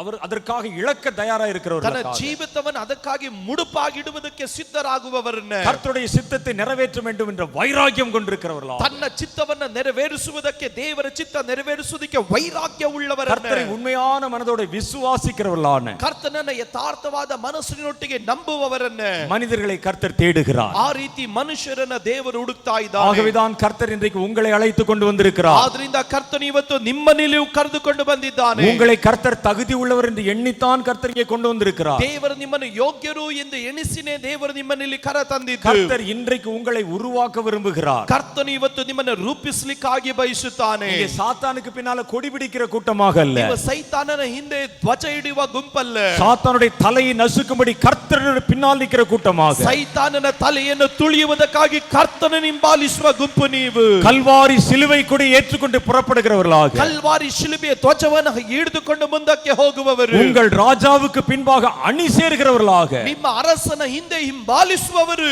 உன்னை கர்த்தர் மாற்ற விரும்பித்தான் இந்த இடத்துக்குள்ளே அழைத்து வந்திருக்கிறார். ಕರ್ತನು ನಿನ್ನನ್ನು ಬದಲಾಯಿಸುವುದಕ್ಕಾಗಿ ಉದ್ದೇಶಪಟ್ಟು ದೇವರು ನಿನ್ನಲ್ಲಿ ಕರ ತಂದಿದ್ದಾನೆ. உங்க யுத்தம் அர்மகெதோன்ல ஆரம்பிக்கிறது இல்ல, ಈ ಯುದ್ಧ ಎನ್ನುವುದು ಅರ್ಮಗೆದಾನ್ನಲ್ಲಿ அது ಆರಂಭವಾಗುವುದಿಲ್ಲ, இங்கேயே ஆரம்பித்து விடுகிறது. ಅದು ಇಲ್ಲಿಯೇ ಆರಂಭವಾಗುತ್ತದೆ. அர்மகெதோனிலே முற்று பெறுகிறது. ಅದು ಅರ್ಮಗೆದಾನ್ನಲ್ಲಿ ಕೊನೆಗೊಳ್ಳುತ್ತದೆ. ஆகவேதான் கர்த்தர் உங்களை அழைத்து பேசிக் கொண்டிருக்கிறார். ಆದ್ರಿಂದ ಕರ್ತನು ನಿಮ್ಮನ್ನು ಕರೆದು ನಿಮ್ಮನ್ನು ಬಳಿಯಲ್ಲಿ ಮಾತನಾಡುತ್ತಾ நீங்க ಇದ್ದಾನೆ. எதிர்க்க வேண்டிய சத்துரு யார் என்று உங்களுக்கு தெரிந்து விட்டது. ನೀವು ವಿರೋಧಿಸಬೇಕಾಗಿರುವ ಶತ್ರು ಯಾರು ಎಂಬುದಾಗಿ ನಿಮಗೆ ಗೊತ್ತದೆ. 3 தவளையின் ஆவிகள், 3 ಕಪ್ಪೆಯ ಆತ್ಮಗಳು. இது உலகம் முழுவதும் இப்பொழுது வியாபித்துக் கொண்டு வருகிறது. ಇದು ಲೋಕವೆಲ್ಲ ಈಗ ಸಂಚರಿಸಿ ಬರುತ್ತಾ ಇದೆ. இந்த ஆவிகள் மனிதர்களை பிடித்துக் கொள்ளுகிறது. ಈ ಆತ್ಮಗಳು ಮನುಷ್ಯರನ್ನು ಹಿಡಿಯುತ್ತಾ ಇದೆ. ஆவிகளுக்கு ஒரு சட்டம் இருக்கிறது. ಈ ಆತ್ಮಗಳಿಗೆ ಒಂದು ನಿಯಮ ಉಂಟು. அது பாதாளத்தில் கட்டப்பட்ட மீதியாயிருக்கிற ஆவியெல்லாம் வெளியே கொண்டு வரணும். ಅದು ಪಾತಾಳದಲ್ಲಿ ಕಟ್ಟಲ್ಪಟ್ಟಂತ ಉಳಿದಂತ ಬರುವಂತ ಎಲ್ಲಾ ದುರಾತ್ಮಗಳನ್ನ ಹೊರಗಡೆ ತರಬೇಕು.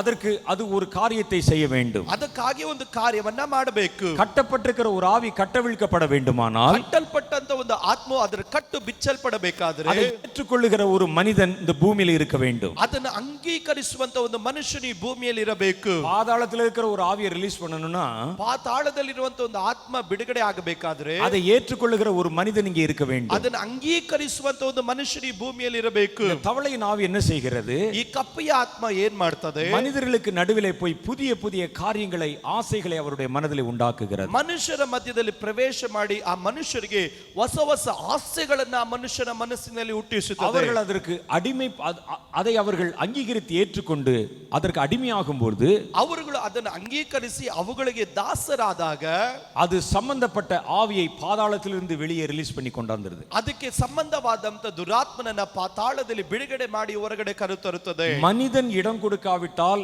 எந்த ஆவியும் உள்ளே வர முடியாது. ಮನುಷ್ಯನು ಸ್ಥಳ ಕೊಡದಂತೆ ಯಾವ ದುರಾತ್ಮನ ಒಳಗಡೆ ಪ್ರವೇಶ ಮಾಡಕ್ಕಾಗಲ್ಲ. நீங்க இடம் கொடுக்காட்டினா வர முடியாது. அது ನೀವು ಸ್ಥಳ ಕೊಡದೆ ಹೋದ್ರೆ ಅದು ಬರಲಿಕ್ಕಾಗಲ್ಲ. இந்த தவளையின் ஆவிக்கு என்ன வேலைன்னா, உங்களை இடம் கொடுக்க வைக்கிறதா இருக்கு வேலை. ಈ ಕಪ್ಪೆಯ ಆತ್ಮಗಳ ಕೆಲಸ ಏನಂದ್ರೆ ನಿಮಗೆ ಸ್ಥಳ ಮಾಡಿ ಕೊಡುವಂತ ಕೆಲಸಗಳನ್ನು விளக்கமா சொல்லுகிறேன். ಇದನ್ನು ವಿವರವಾಗಿ ಹೇಳುತ್ತೇನೆ. ஒரு மனித கொலை பாதக ஆவி இருக்கிறது என்று வைத்துக் கொள்வோம். ಒಂದು ಮನುಷ್ಯನ ಕೊಲೆ ಪಾತಕದ ಆತ್ಮ ಇದ್ದಾನೆ ಎಂದು ಚಿಂತೆ ಮಾಡ್ರಿ. அது பாதாளத்திலே கட்டப்பட்டிருக்கிறது. ಅದು ಪಾತಾಳದಲ್ಲಿ ಕಟ್ಟಲ್ಪಟ್ಟಿದೆ. இந்த வலுசர்ப்பத்தின் ஆவியிலிருந்து புறப்பட்ட தவளை பாக்குது. ಈ ಘಟ ಸರ್ಪದ ಬಾಯಿಂದ ಹೊರಗಡೆ ಬಂದಂತೆ ಈ ಕಪ್ಪೆ ನೋಡುತ್ತದೆ. இந்த மனுஷ கொலை பாதக கொலை வெறியின் ஆவி, கொடூரமா கொலை செய்யற ஆவி, ಈ ಮನುಷ್ಯನನ್ನ ಕೊಲೆ ವೈರಾಗ್ಯದಿಂದ ಕೊಲ್ಲುವ ಆತ್ಮ. இந்த ஆவி பூமிக்கு ஏறி வந்தா நமக்கு இன்னும் நல்ல சப்போர்ட்டிவா இருக்கும். ಈ ಆತ್ಮ ಭೂಮಿ ಮೇಲ್ಗಡೆ ಬರುವುದಾದ್ರೆ ನಮಗೆ ಇನ್ನ ಸಹಾಯವಾಗಿರುತ್ತದೆ. விதவிதமா மனிதர்களை கொலை செய்யும். ಇದು ಯುದ್ಧಕ್ಕಾಗಿ ಮನುಷ್ಯರನ್ನ ಸಿದ್ಧಪಡಿಸುತ್ತದೆ. இந்த ಆவி எப்படியாவது நம்ம ரிலீஸ் பண்ணி மேல கொண்டு ಈ வரணும். ಆತ್ಮನನ್ನು ಯಾವುದಾದ್ರೂ ರೀತಿ ಬಿಡುಗಡೆ ಮಾಡಿ ಹೊರಗಡೆ ಕರೆತರಬೇಕು. அது உள்ளே கட்டப்பட்டிருக்கிற ஆவியை தானா போய் ரிலீஸ் பண்ண முடியாது. ಒಳಗಡೆ ಕಟ್ಟಲ್ಪಟ್ಟಂತ ಆತ್ಮನನ್ನ ತಾನಾಗಿ ಹೋಗಿ ಬಿಡಿಸಿಕೊಂಡು அதுக்கு ஒரு ಬರಕ್ಕಾಗಲ್ಲ. சட்டம் இருக்கிறது. ಅದಕ್ಕೊಂದು ನಿಯಮ ಉಂಟು.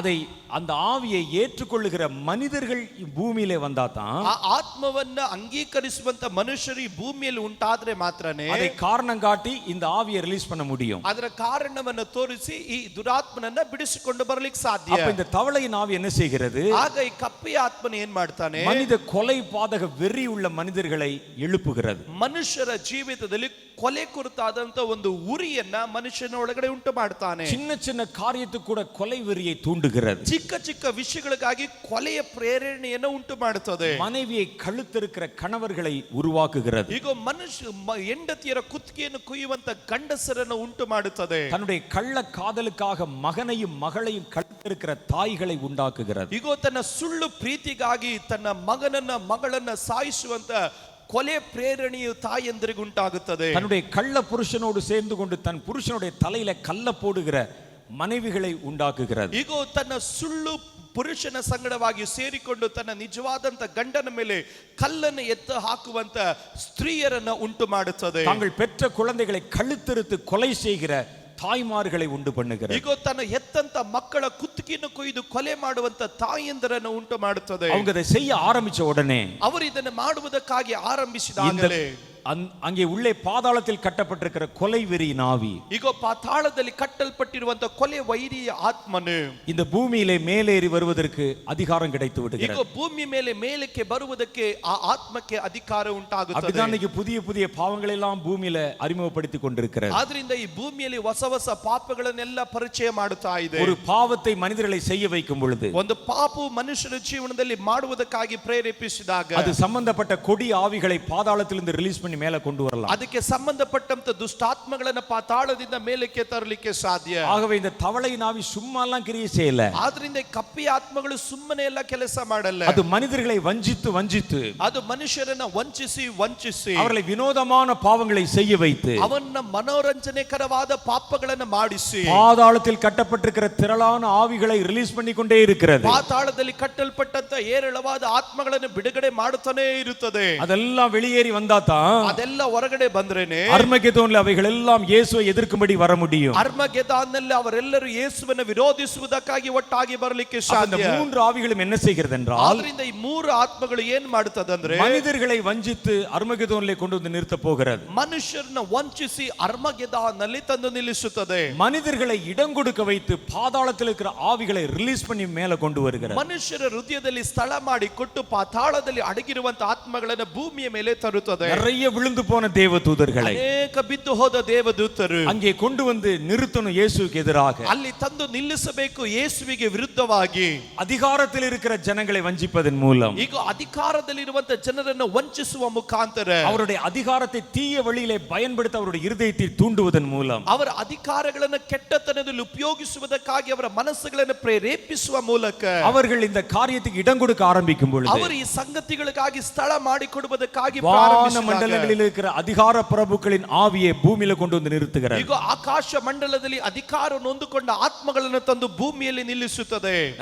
நல்லா ஒரு காரியத்தை ஞாபகத்தில் வச்சுக்கோங்க. ನೀವು ಚೆನ್ನಾಗಿ ಒಂದು ಕಾರ್ಯವನ್ನು ನೆನಪಿಟ್ಟುಕೊಳ್ಳ್ರಿ. மனிதர்களை பயன்படுத்தி தான் சாத்தான பூமிக்கு கொண்டு வர முடியும். ಮನುಷ್ಯರನ್ನು ಉಪಯೋಗಿಸಿನೇ ಸೈತಾನನನ್ನು ಭೂಮಿಯಲ್ಲಿ ತರಲಿಕ್ಕೆ ಸಾಧ್ಯ. மனிதர்களை இடம் கொடுக்க வைத்தால் தான் கீழே இருக்கிற ஆவியும் மேலே இருக்கிற ஆவியும் பூமிக்கு கொண்டு வர முடியும். ಈಗ ಮನುಷ್ಯರು ಸ್ಥಳವನ್ನು ಮಾಡಿಕೊಡುವುದರ ಮುಖಾಂತರನೇ ಮೇಲ್ಗಡೆ ಇರುವಂತ ದುರಾತ್ಮಗಳು ಕೆಳಗಡೆ ಇರುವ ದುರಾತ್ಮಗಳನ್ನು ಭೂಮಿ ಮೇಲೆ ತರಲಿಕ್ಕೆ ಸಾಧ್ಯ. இந்த வேலையை தான் இந்த கொடிய தவளையின் ஆவிகள் இப்பொழுது செய்து கொண்டிருக்கின்றன. ಈ ಕೆಲಸಗಳನ್ನೇ ಈಗ ದುರಾತ್ಮಗಳಾಗಿರುವ ಕಪ್ಪೆಯ ಆತ್ಮಗಳು ಮಾಡುತ್ತಾ ಇರುವುದು. மனிதர்களை வினோதமான பாவத்திற்கு இடம் கொடுக்க வைக்கின்றன. ಮನುಷ್ಯರಿಗೆ ಮನೋರಂಜನೆಕರವಾದಂತ ಪಾಪಗಳಿಗೆ ಅನುಮತಿ ಮಾಡಿಕೊಡುತ್ತಾ ಇದೆ. மனிதாபிமானமற்ற கிரியைகளுக்கு இடம் கொடுக்க வைக்கின்றன. ಈಗ ಮತದ ಅಭಿಮಾನ ಎನ್ನುವಂತ ಕ್ರಿಯೆಗಳಿಗೆ ಸ್ಥಳ ಮಾಡಿಕೊಡುತ್ತಾ ಇದೆ. அதிகாரிகளை தங்கள் அதிகாரங்களை துஷ்பிரயோகம் பண்ண வைக்கின்றன. ಈಗ ಅಧಿಕಾರಿಗಳು ತಮ್ಮ ಅಧಿಕಾರವನ್ನು ದುಷ್ಪ್ರಯೋಜನಕ್ಕೆ ಒಳಪಡಿಸ್ತಾ ಇದ್ದಾರೆ. மனிதர்கள் இந்த வஞ்சகத்துக்கு இடம் கொடுக்க ஆரம்பிக்க ಮನುಷ್ಯರು ಇಂಥ ಕಾರ್ಯಗಳಿಗಾಗಿ ಸ್ಥಳವನ್ನ ಮಾಡಿಕೊಡುವುದಕ್ಕಾಗಿ ಪ್ರಾರಂಭಿಸಿ இது சார்புடைய ஆவிகள்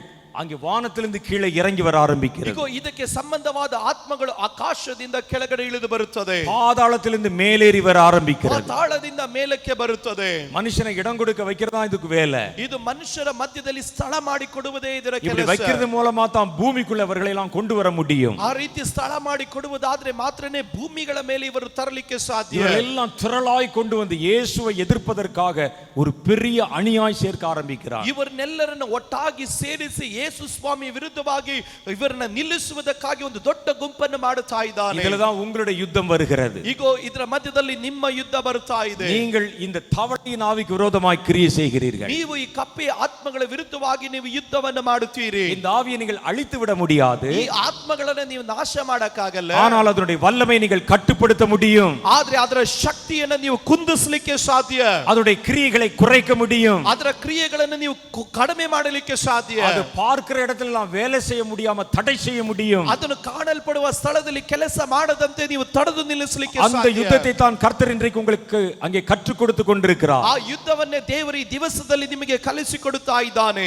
இந்த சாத்தானுடைய ஆவியை நீங்க கட்ட ಈ ಸೈತಾನನ ಆತ್ಮಗಳನ್ನು ನೀವು ಕಟ್ಟಿ அர்மகெதோனிலே கொண்டு வந்து நிறுத்துகிற மனிதருடைய எண்ணிக்கை குறைந்து விடும். ಅರ್ಮಗೆದೋನಿನಲ್ಲಿ ತರುವಂತ ಮನುಷ್ಯರ ಸಂಖ್ಯೆ ಎನ್ನುವುದು ಕಡಿಮೆಯಾಗಿ ಬಿಡುತ್ತದೆ. அர்மகெதோனிலே கிறிஸ்துவுக்கு எதிராக கொண்டு வந்து நிறுத்த அவன் விரும்புகிற பொல்லாத ஆவிகளின் எண்ணிக்கை குறைந்து விடும். ಅರ್ಮಗೆದಾನ್ನಲ್ಲಿ ದೇವರಿಗೆ ವಿರುದ್ಧವಾಗಿ ತಂದು ನಿಲ್ಲಿಸುವುದಕ್ಕೆ ಇಷ್ಟಪಡುವಂತ ದುರಾತ್ಮಗಳ ಸಂಖ್ಯೆ ಎನ್ನುವುದು ಕಡಿಮೆಯಾಗಿ ಬಿಡುತ್ತದೆ. நீங்கள் இன்றைக்கு யுத்தம் செய்யாமல் விட்டுவிட்டால், ನೀವು ಇವತ್ತು ಯುದ್ಧ ಮಾಡದಂತೆ ಬಿಟ್ಟು ಬಿಟ್ಟರೆ திரளான கொடி ஆவிகள் இந்த பூமியெல்லாம் குடியேற ஆரம்பித்து விடும். ಏರಳವಾದಂತ ದುರಾತ್ಮಗಳು ಈ ಭೂಮಿಯನ್ನೆಲ್ಲ ತುಂಬಿಕೊಳ್ಳುತ್ತದೆ. வானமண்டலத்தின் பொல்லாத ஆவிகள் திரளாய் பூமியில இறங்கி வருவதற்கு இடம் உண்டாக ஆரம்பித்து விடும். ಆಕಾಶದ ಮಂಡಲದಲ್ಲಿರುವಂತ ಹೇರಳವಾದ ದುರಾತ್ಮಗಳು ಭೂಮಿಯಲ್ಲಿ ಬರುವುದಕ್ಕೆ ಸ್ಥಳ ಮಾಡಿಕೊಡುತ್ತಂತ ಆಗುತ್ತದೆ. மனிதர்களில் திரளான மனிதர்கள் சாத்தானை பின்பற்றி இயேசுவுக்கு எதிராய் நிற்கக்கூடிய சூழ்நிலை வந்துவிடும். ಏರಳವಾದಂತ ಮನುಷ್ಯರು ಅವರ ಸೈತಾನನ ಪಕ್ಷದಲ್ಲಿ ನಿಂತುಕೊಂಡು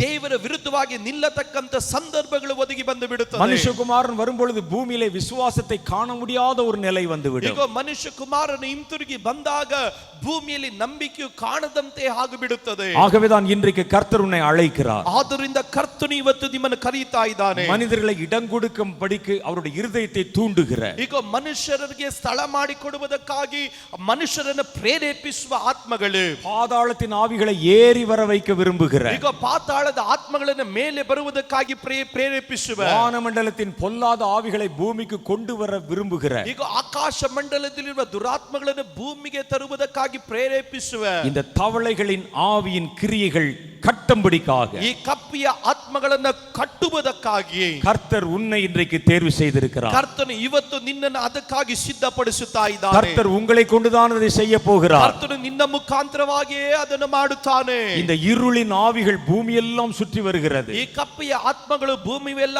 ತಿರುಗಾಡಿ ಬರ್ತಾ ಇದೆ. அது இடம் கொடுக்க வைக்கிறது. ಅದಕ್ಕೆ ಸ್ಥಳ ಮಾಡಿ ಕೊಡುತ್ತಾ ಇದೆ. அரசியல்வாதிகள் இடம் கொடுக்கறாங்க. ಈಗ ರಾಜಕೀಯ ವ್ಯಕ್ತಿಗಳು ಸ್ಥಳ ಮಾಡ್ತಾ ಇದ್ದಾರೆ. சபைகள் இடம் கொடுக்கிறது. ಸಭೆಗಳು ಸ್ಥಳ ಕೊಡುತ್ತಾ ಇದೆ. மதவாதிகள் இடம் கொடுக்கறாங்க. ಮತವಾದಿಗಳು ಸ್ಥಳ ಕೊಡುತ್ತಾ ಇದ್ದಾರೆ. சமுதாயம் இடம் கொடுக்கிறது. ಈಗ ಸಮುದಾಯವು ಸ್ಥಳ ಕೊಡುತ್ತಾ ಇದೆ. பாதாளத்தின் ஆவிகள் மேலே ஏறி வருவதற்கு வாசல் கிடைத்து விடுகிறது. ಈಗ ಪಾತಾಳದ ಆತ್ಮಗಳು ಮೇಲೆ ಬರುವುದಕ್ಕಾಗಿ ಬಾಗಿಲುಗಳು ತೆರೆಯಲ್ಪಡುತ್ತಾ ಇದೆ. பூமியிலே மனிதர்களை இடம் கொடுக்க வைப்பதுதான் இதனுடைய வேலை. ಈಗ ಭೂಮಿಯಲ್ಲಿ ಮನುಷ್ಯರಿಗೆ ಸ್ಥಳ ಮಾಡಿ ಕೊಡತಕ್ಕಂತೆ ಮಾಡುವುದೇ ಅದರ ಕೆಲಸ. அதே நேரத்தில் மனிதர்களை வஞ்சித்து தேவனுக்கு எதிரானவர்களாக திருப்புவதும் அவனுடைய வேலை. ಅದೇ ರೀತಿಯಲ್ಲಿ ಮನುಷ್ಯರನ್ನು ವಂಚಿಸಿ ದೇವರ ವಿರುದ್ಧವಾಗಿ ತಿರುಗಿಸಿ ಬಿಡುವುದೇ ಇದರ ಕೆಲಸ. இதனுடைய கிரியையை கட்டுப்படுத்தத்தான் கர்த்தர் உன்னை தேர்வு செய்கிறார். ಇದರ ಕ್ರಿಯೆಗಳನ್ನು ಕಟ್ಟುವುದಕ್ಕಾಗಿ ದೇವರು ನಿನ್ನನ್ನು ಅಭ್ಯಾಸಗೊಳಿಸ್ತಾ இவைகளை ಇದ್ದಾನೆ. பூமிக்கு கொண்டு வர பிரயாசப்படுகிற மூன்றே மூன்று தவளைகளை குறி வச்சா போதும். ಇವತ್ತು ಇವುಗಳನ್ನು ಭೂಮಿಯ ಮೇಲೆ ತರುವುದಕ್ಕಾಗಿ ಪ್ರಯತ್ನ ಮಾಡುವ 3 ಕಪ್ಪೆಗಳ ಮೇಲೆ ನೀವು ಗುರಿಟ್ರೆ ಸಾಕು. இந்த ஆவிகளுக்கு எதிராய் உங்கள் பட்டயத்தை எடுத்தா போதும். ಈ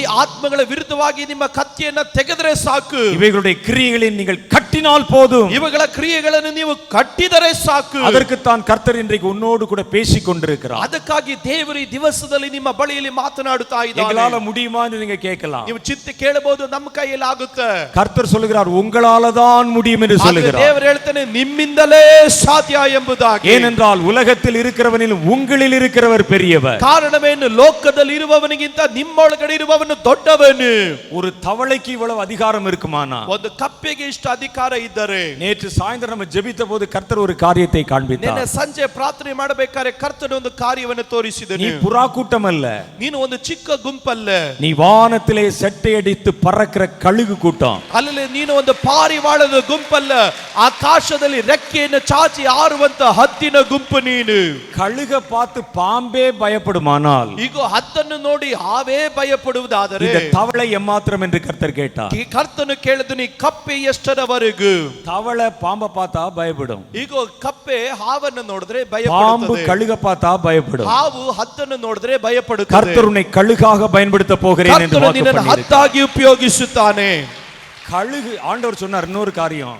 ದೇವರು ಮತ್ತೊಂದು ಕಾರ್ಯ ಹೇಳಿದನು. கழுகு தன் சத்தத்தை எழுப்பும் போதே ಈ ಹದ್ದು ತನ್ನ ಶಬ್ದವನ್ನ ಕೂಗಿದಾಗಲೇ வெளியே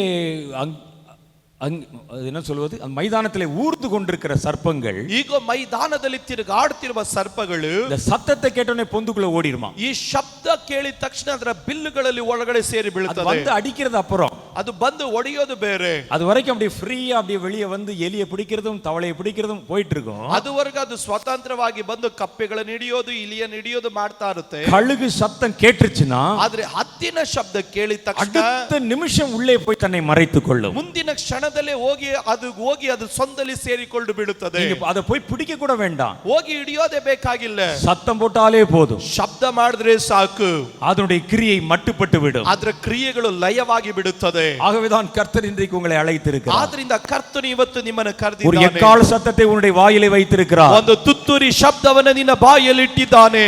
ஆண்டவர் இன்னொரு காரியம் சொன்னார். ಕರ್ತನು ಮತ್ತೊಂದು ಕಾರ್ಯ ಹೇಳಿದನು. கழுகு செட்டை எடுத்து வெளியே வர்ற வரைக்கும் தான் பாம்புகளுடைய கொட்டம்.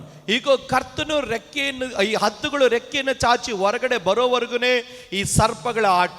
அது வரைக்கும் தான் அந்த சர்ப்பம் அப்படி விடுதலையா ஃப்ரீயா வந்து வேலை செய்ய முடியும். ಅಷ್ಟರವರೆಗೂ ಮಾತ್ರನೇ ಈ ಸರ್ಪ ಇನ್ನೊಂದು ಸ್ವತಂತ್ರವಾಗಿ ತಿರುಗಾಡಿ கழுகுகள் எழும்பி விட்டால், ಆದ್ರೆ ಹದ್ದುಗಳು ಎದ್ದು ಬಿಟ್ಟರೆ இனி அதனுடைய கிரியைகள் அற்று போய்விடும். ನಂತರವಾಗಿ ಅದರ ಕ್ರಿಯೆಗಳು ಲಯವಾಗಿ ಬಿಡುತ್ತದೆ. அது ஒளிந்து கொண்டுதான் ஆக வேண்டும். ಅದು ಅಡಗಿಕೊಳ್ಳಲೇಬೇಕು.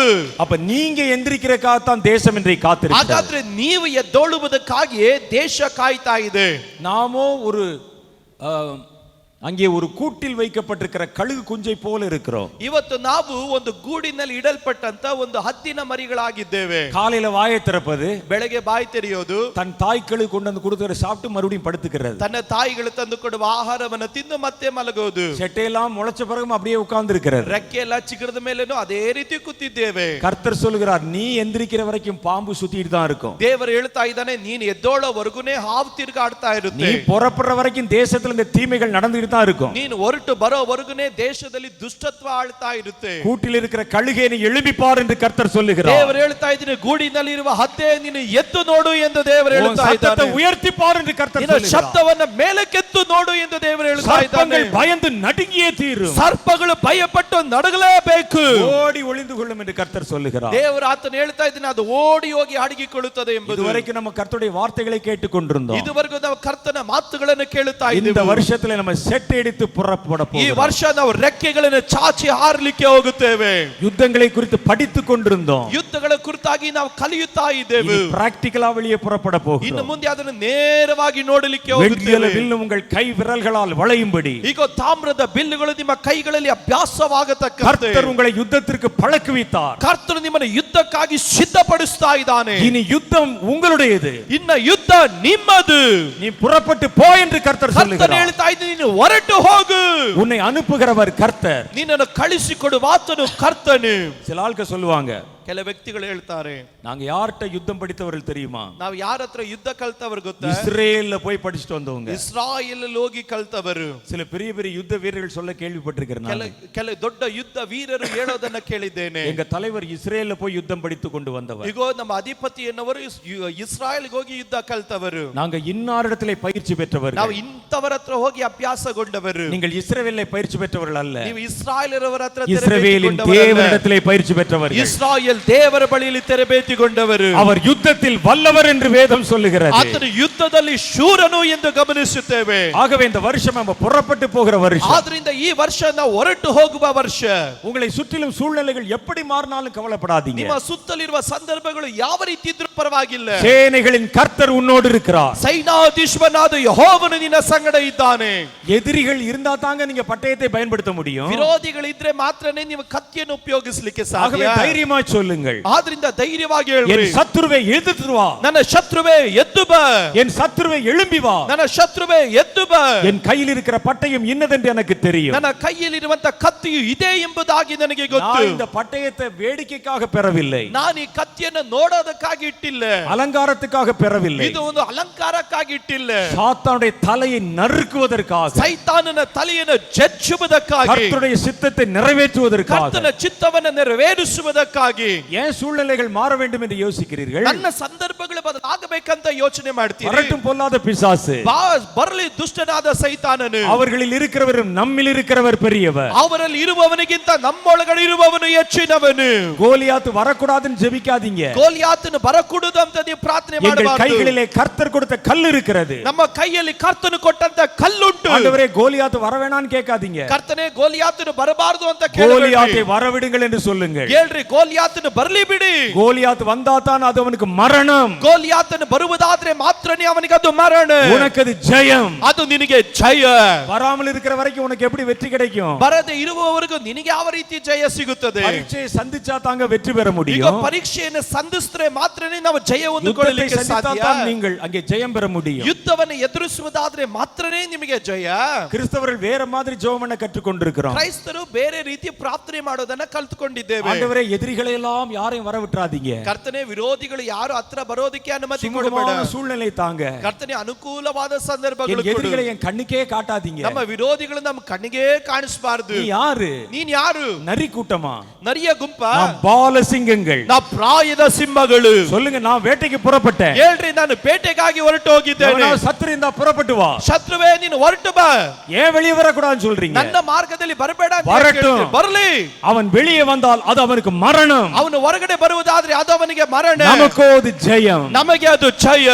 ஆகவே ஆண்டவர்ட்ட கேளுங்க, ಆದ್ರಿಂದ ದೇವರ ಬಳಿಯಲ್ಲಿ எங்கெல்லாம் ಕೇಳ್ರಿ. சத்துரு இருக்கிறானோ ಎಲ್ಲೆಲ್ಲಿ ಶತ್ರು ಇದ್ದಾನೋ அவனை புறப்பட்டு வர சொல்லுங்க. ಅವನನ್ನು ಹೊರಗಡೆ ಬರೋದು ಕೇಳ್ರಿ. என் உள்ளங்கை அரிக்குது, ಅಲ್ಲಿ ನನ್ನ ಕೈಗಳು என் பட்டயத்தை ಅಭ್ಯಾಸವಾಗಿದೆ, நான் பயன்படுத்தணும், ನನ್ನ ಕತ್ತಿಯನ್ನು ನಾನು ತೆರಿಬೇಕು, உரையில போடவா வாங்கி இருக்கிறேன், நான் ಇವತ್ತು ನಾನು ತೆಗೆದುಕೊಂಡಿದ್ದೇನೆ, என்னுடைய பட்டயத்துக்கு பதில் சொல்லும்படிக்கு அவனை புறப்பட்டு வர சொல்லுங்க. ಈಗ ನನ್ನ ಕತ್ತಿಗೆ ಉತ್ತರ ಹೇಳುವುದಕ್ಕಾಗಿ ಆತನು ಹೊರಟು ಬರಲಿ ಎಂಬುದಾಗಿ ಹೇಳ್ರಿ. ஆகவே யுத்தம் கர்த்தருடையது. ಆದ್ರಿಂದ ಯುದ್ಧವು ಕರ್ತನದು. நீங்கள் அங்கே காரியங்களை ஜெயிக்க பிறந்தவர்கள், ನೀವು ಅಲ್ಲಿನ ಸಂಗತಿಗಳನ್ನು ಜಯ ಹೊಂದುವುದಕ್ಕಾಗಿ சத்துருவை மிதிக்க ಕರೆಯಲ್ಪಟ್ಟವರು, பிறந்தவர்கள். ಶತ್ರುವನ್ನ ತುಳಿಯುವುದಕ್ಕಾಗಿ சத்துருவை ಕರೆಯಲ್ಪಟ್ಟವರು. பார்க்க பயப்படாதீங்க. ಶತ್ರುವನ್ನ ನೋಡುವುದಕ್ಕೆ ಭಯಪಡಬೇಡ್ರಿ. சத்துருக்கள் இருக்கிற இடத்துல தான் உங்களுக்கு வேலை இருக்கிறது. ಶತ್ರು ಇರುವ ಸ್ಥಳದಲ್ಲಿ ನಿಮಗೆ ಕೆಲಸ ಉಂಟು. நோயாளிகள் இருக்கிற இடத்துல தான் மருத்துவனுக்கு வேலை ಈಗ இருக்கிறது. ಎಲ್ಲಿ ರೋಗಿ ಇದ್ದಾನೋ ಅಲ್ಲೇನೆ ವೈದ್ಯರಿಗೆ ಕೆಲಸ. யுத்தம் இருக்கிற இடத்துல தான் யுத்த வீரனுக்கு வேலை ಈಗ இருக்கிறது. ಯುದ್ಧ ಇರೋ ಸ್ಥಳದಲ್ಲಿ ಯುದ್ಧ ವೀರನಿಗೆ ಕೆಲಸ. கர்த்தர் உங்களை யுத்த வீரர்களாய் மாற்றிக் ಕರ್ತನು கொண்டிருக்கிறார். ನಿಮ್ಮನ್ನು ಯುದ್ಧ ವೀರರಾಗಿ ಮಾರ್ಪಡಿಸ್ತಾ இப்போ உங்க ಇದ್ದಾನೆ. சத்துரு யார் என்று உங்களுக்கு தெரிஞ்சிருச்சு. ನಿಮ್ಮ ಶತ್ರು ಯಾರು ಎಂಬುದಾಗಿ ನಿಮಗೆ ಗೊತ್ತಾಯಿತು. அவருடைய தந்திரம் என்னவென்று உங்களுக்கு தெரிந்து ಅವನ விட்டது. ತಂತ್ರ ಏನು ಎಂಬುದು ನಿಮಗೆ ಗೊತ್ತಾಯಿತು. அவனை எதிர்க்கும்படி கர்த்தர் நம்ம எப்படி பயன்படுத்த போகிறார்? ಅವನನ್ನು ವಿರೋಧಿಸುವುದಕ್ಕಾಗಿ ಕರ್ತನು ನಿಮ್ಮನ್ನು ಯಾವ ರೀತಿ ಉಪಯೋಗಿಸ್ತಾನೆ? கர்த்தர் 3 காரியங்களை கொண்டு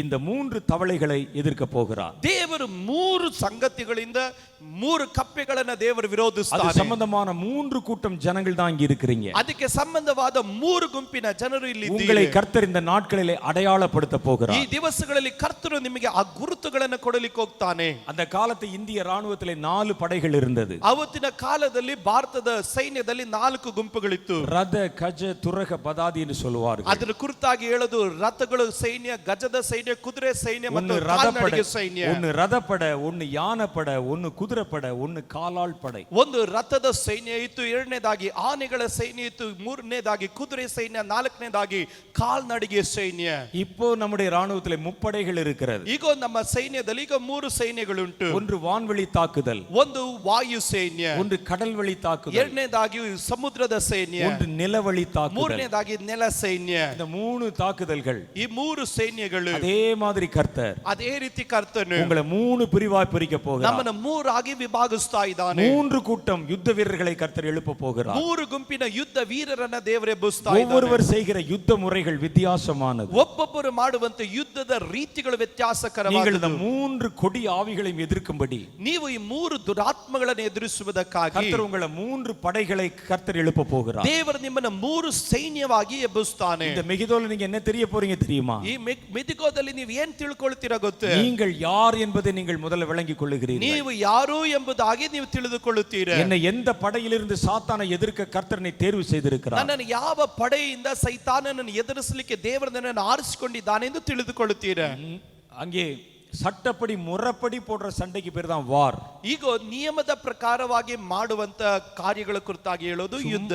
சும்மா கூட்டத்துக்குள்ள கத்திக்கொண்டே போய் கை கடைகளெல்லாம் அடிச்சா அதுக்கு பேர் கலவரம். ಈಗ ಗುಂಪಿನಲ್ಲಿ ಸೇರ್ಕೊಂಡು ಕೂಗುತ್ತಾ ಕೈಗೆ ಸಿಕ್ತವನನ್ನ ಒಡೆಯೋನ ಕುರಿತಾಗಿ ಹೇಳೋದೇ ಗಲಭೆ. நம்ம கலவரம் செய்கிறவர்கள் அல்ல, ನಾವು ಗಲಭೆಗಳನ್ನ ಮಾಡೋರಲ್ಲ, நம்ம யுத்தம் செய்கிறவர்கள். ನಾವು ಯುದ್ಧ ಮಾಡೋರು.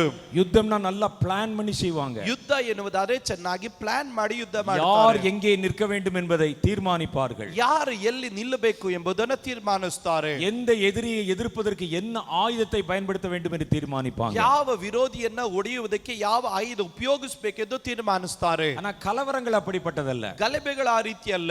கைக்கு கிடைக்கிறதெல்லாம் எடுத்து அடிப்பான். ಕೈಯಲ್ಲಿ ಸಿಗೋದನ್ನೆಲ್ಲ ಹಿಡ್ಕೊಂಡು ಹೊಡಿತಾರೆ. சோடா பாட்டில் எடுத்து 2 ஆள் அடிச்சிட்டு இருப்பான். ಸೋಡಾ ಬಾಟ್ಲು ಸಿಕ್ಕರೆ ಹೊಡಿತಾರೆ. செருப்பு தூக்கி 2 பேர் எறிவான். ಕೆಲವರು ಚಪ್ಪಲಿ ತಗೊಂಡು ஒருவன் ಬಿಸಾಕ್ತಾರೆ. கல்ல தூக்கி எறிவான். ಕೆಲವರು ಕಲ್ ತಗೊಂಡು ಬಿಸಾಕ್ತಾರೆ. அதெல்லாம் தெருச்சண்டை. ಅದೆಲ್ಲ ಬೀದಿ ಜಗಳ. நாம் ಅರ್ಮೆಗೆದೋನ್லே சண்டை ನಾವು இடுகிறவர்கள். ಅರ್ಮೆಗೆದೋನ್ನಲ್ಲಿ ಯುದ್ಧಕ್ಕಾಗಿರೋರು. மத்தவங்க மாதிரி சர்ச்சுக்குள்ள சண்டை போடுறவங்க இல்ல. ಬೇರೆಯವ್ರ ರೀತಿ ಚರ್ಚ್ ಒಳಗಡೆ ಜಗಳ ಮಾಡೋರಲ್ಲ. மத்தவங்க மாதிரி கமிட்டில சண்டை போடுறவங்க இல்ல. ಕಮಿಟಿಯಲ್ಲಿ ಜಗಳ ಮಾಡೋರಲ್ಲ. மத்தவங்க மாதிரி அந்த வீட்ல கொளாய் அடியில சண்டை போடுறவங்க இல்ல. ಬೇರೆಯವ್ರ ರೀತಿಯಲ್ಲಿ ಕೊಳಾಯಿ ಹತ್ರ நாம் ಜಗಳ யுத்த ಮಾಡೋರಲ್ಲ. புருஷர்கள். ನಾವು ಯುದ್ಧ ವೀರರು. உன்னுடைய அடையாளம் என்னன்னு நீ முதல்ல தெரிஞ்சுக்கணும். ನಿನ್ನ ಗುರುತು ಏನು ಎಂಬುದಾಗಿ ಮೊದಲು ತಿಳಿದುಕೊಳ್ಳಬೇಕು. நீ பயன்படுத்த போகிற ஆயுதம் என்னவென்று தெரிந்து கொள்ளணும். ಉಪಯೋಗಿಸಲಿಕ್ಕೆ ಹೋಗುವ ಆಯುಧ ಏನು ಎಂದು நீ ತಿಳಿದುಕೊಳ್ಳಬೇಕು. எதிர்க்க வேண்டிய சத்துரு யார் என்று தெரிந்து ನೀ கொள்ளணும். ವಿರೋಧಿಸಬೇಕಾದ ಶತ್ರು ಯಾರು ಎಂಬುದು நீ எப்படி எப்படி தாக்க வேண்டும் என்பதை நீ தெரிந்து கொள்ள ನೀವು ಆತನನ್ನು ಯಾವ ರೀತಿ ಹೊಡಿಬೇಕು ಎಂಬುದು அதை ತಿಳಿದುಕೊಳ್ಳಬೇಕು. இன்றைக்கு உங்களுக்கு வெளிப்படுத்தத்தான் கர்த்தர் உங்களை அழைத்து ಅದನ್ನು வந்திருக்கிறார். ನಿಮ್ಮನ್ನು ಪ್ರಕಟಿಸುವುದಕ್ಕಾಗಿ ಕರ್ತನು ಇವತ್ತು ನಿಮ್ಮನ್ನು ಕರೆದಿದ್ದಾನೆ. நான் சொல்றத மாத்திரம் நீங்க செய்யுங்க. ನಾನು ಹೇಳೋದು ಮಾತ್ರ ನೀವು ಮಾಡ್ರಿ. இந்த 3 நாட்களில் கர்த்தர் நீ யார் என்பதை உனக்கு காண்பித்து ಈ கொடுப்பார். 3 ದಿವಸಗಳಲ್ಲಿ ನೀನು ಯಾರು ಎಂಬುದಾಗಿ ಕರ್ತನು ನಿಮಗೆ ತಿಳಿಸ್ತಾನೆ.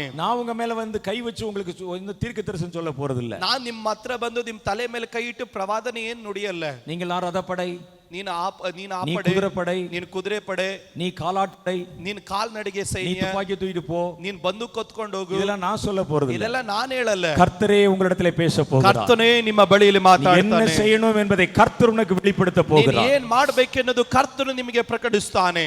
கர்த்தர் யுத்தத்தில் வல்லவர். ಕರ್ತನು ಯುದ್ಧದಲ್ಲಿ ಶೂರನು. உங்களை ஆயத்தப்படுத்தத்தான் அழைத்து வந்திருக்கிறார். ನಿಮ್ಮನ್ನು ಸಿದ್ಧಪಡಿಸುವುದಕ್ಕಾಗಿ ಇಲ್ಲಿ ಕರೆತಂದಿದ್ದಾನೆ. இடத்துல திரளான பேர் இருக்கிறீங்க. ಇಲ್ಲಿ ಹೇರಳವಾದ ಜನರಿದ್ದೀರಿ. ஒரு கொஞ்ச பேர் வேண்டுமானால் இந்த அழைப்புக்கு தூரமானவர்களா இருக்கலாம். ಈಗ ಸ್ವಲ್ಪ ಜನರು ಈ ಕರೆಯಿಂದ ದೂರವಾದವರಾಗಿರಬಹುದು. ஆனால் பெரும்பான்மையானவர்களை கர்த்தருடைய ஆவியானவர் தான் கொண்டு வந்து சேர்த்திருக்கிறார். ಆದರೆ ಹೇರಳವಾದಂತ ಜನರನ್ನ ದೇವರ ಆತ್ಮನೇ ಇಲ್ಲಿ ಒಟ್ಟಾಗಿ ಸೇರಿಸಿದ್ದಾನೆ. எல்லா கூட்டத்திலும் சம்பந்தமில்லாத ஆட்கள் கொஞ்சம் பேர் இருப்பாங்க. ಎಲ್ಲಾ ಕೂಟಗಳಲ್ಲೂ ಅದಕ್ಕೆ ಸಂಬಂಧ ಇಲ್ಲದಿರುವ ಜನರು ಇರ್ತಾರೆ. அவர்களை பற்றி நம்ம கவலைப்பட ಅವರ வேண்டியதில்லை. ಕುರಿತಾಗಿ ನಾವು ಚಿಂತೆ ಮಾಡೋದು ಬೇಡ. ஆனா உண்மையாகவே தேவனால் கொண்டு வரப்பட்டவர்கள், ಆದ್ರೆ ನಿಜವಾಗ್ಲೂ ದೇವರಿಂದ ಕರೆಸಲ್ಪಟ್ಟವರು ஒருவன் கூட விட்டு போகாமல், ಒಬ್ಬನು ಸಹ ಬಿಟ್ಟು ಹೋಗದೆ, கர்த்தர் இந்த நாட்களில் உன்னை தொட்டு பேசித்தான் அனுப்ப போகிறார். ಕರ್ತನು ಈ ದಿವಸದಲ್ಲಿ ನಿನ್ನನ್ನು ಮುಟ್ಟಿ ನಿನ್ನ ಬಳಿಯಲ್ಲಿ ಮಾತಾಡ್ತಾನೆ. ஏன்னா இனி ரொம்ப நாள் கிடையாது. ಇನ್ನ ಬಹಳ ದಿವಸ ಅಲ್ಲ.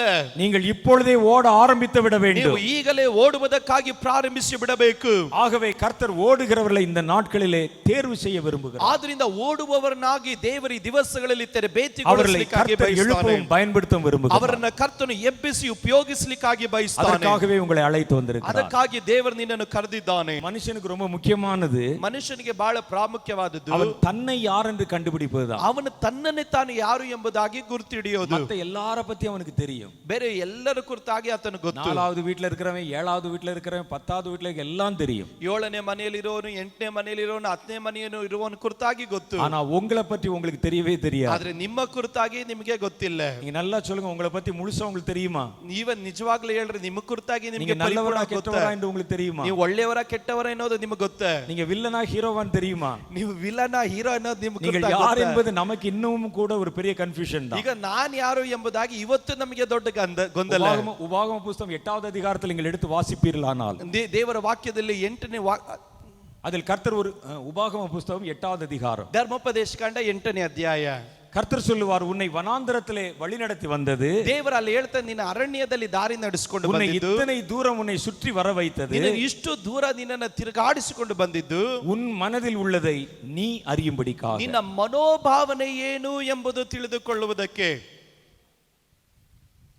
பாருங்க, 8வது அதிகாரம் 2வது வசனம் நான் வாசிக்கிறேன். 8ನೇ ಅಧ್ಯಾಯದ 2ನೇ ವಚನ ನಾನು ಓದ್ತೀನಿ. உபாகம புத்தகத்துல, ಧರ್ಮೋಪದೇಶ ಕಾಂಡ, உன் தேவனாகிய கர்த்தர் உன்னை சிறுமைப்படுத்தும்படியும், ಈಗೋ ನಿಮ್ಮ ದೇವರಾದ ಯೆಹೋವನು ನಿಮ್ಮನ್ನ தம்முடைய கட்டளைகளை நீ கைக்கொள்வாயோ கைக்கொள்ள மாட்டாயோ என்று அவர் உன்னை சோதித்து உன் இருதயத்தில் உள்ளதை நீ அறியும்படிக்கும் உன்னை இந்த 40 வருஷம் அளவும் ವನಾಂತರದಲ್ಲೇ ನಡೆಸಿ ಬಂದಾರ್. ಈ 40 ವರ್ಷ ಅರಣ್ಯದಲ್ಲಿ ನಡೆಸಿದ್ದನ್ನು ನೀವು ತನ್ನ ಆಜ್ಞೆಗಳನ್ನು ಕೈಗೊಳ್ಳುವಿರೋ ಅಲ್ಲವೋ ಎಂದು ತಿಳಿದುಕೊಳ್ಳುವುದಕ್ಕೂ, ನಿಮ್ಮನ್ನು ಕಷ್ಟಕ್ಕೆ ಒಳಪಡಿಸಿ ನಿಮ್ಮ ಮನೋಭಾವನೆಯನ್ನು ಪರೀಕ್ಷಿಸುವುದಕ್ಕೂ ಎಂಬುದು ನೆನಪಿಗೆ ತಂದುಕೊಳ್ಳ್ರಿ.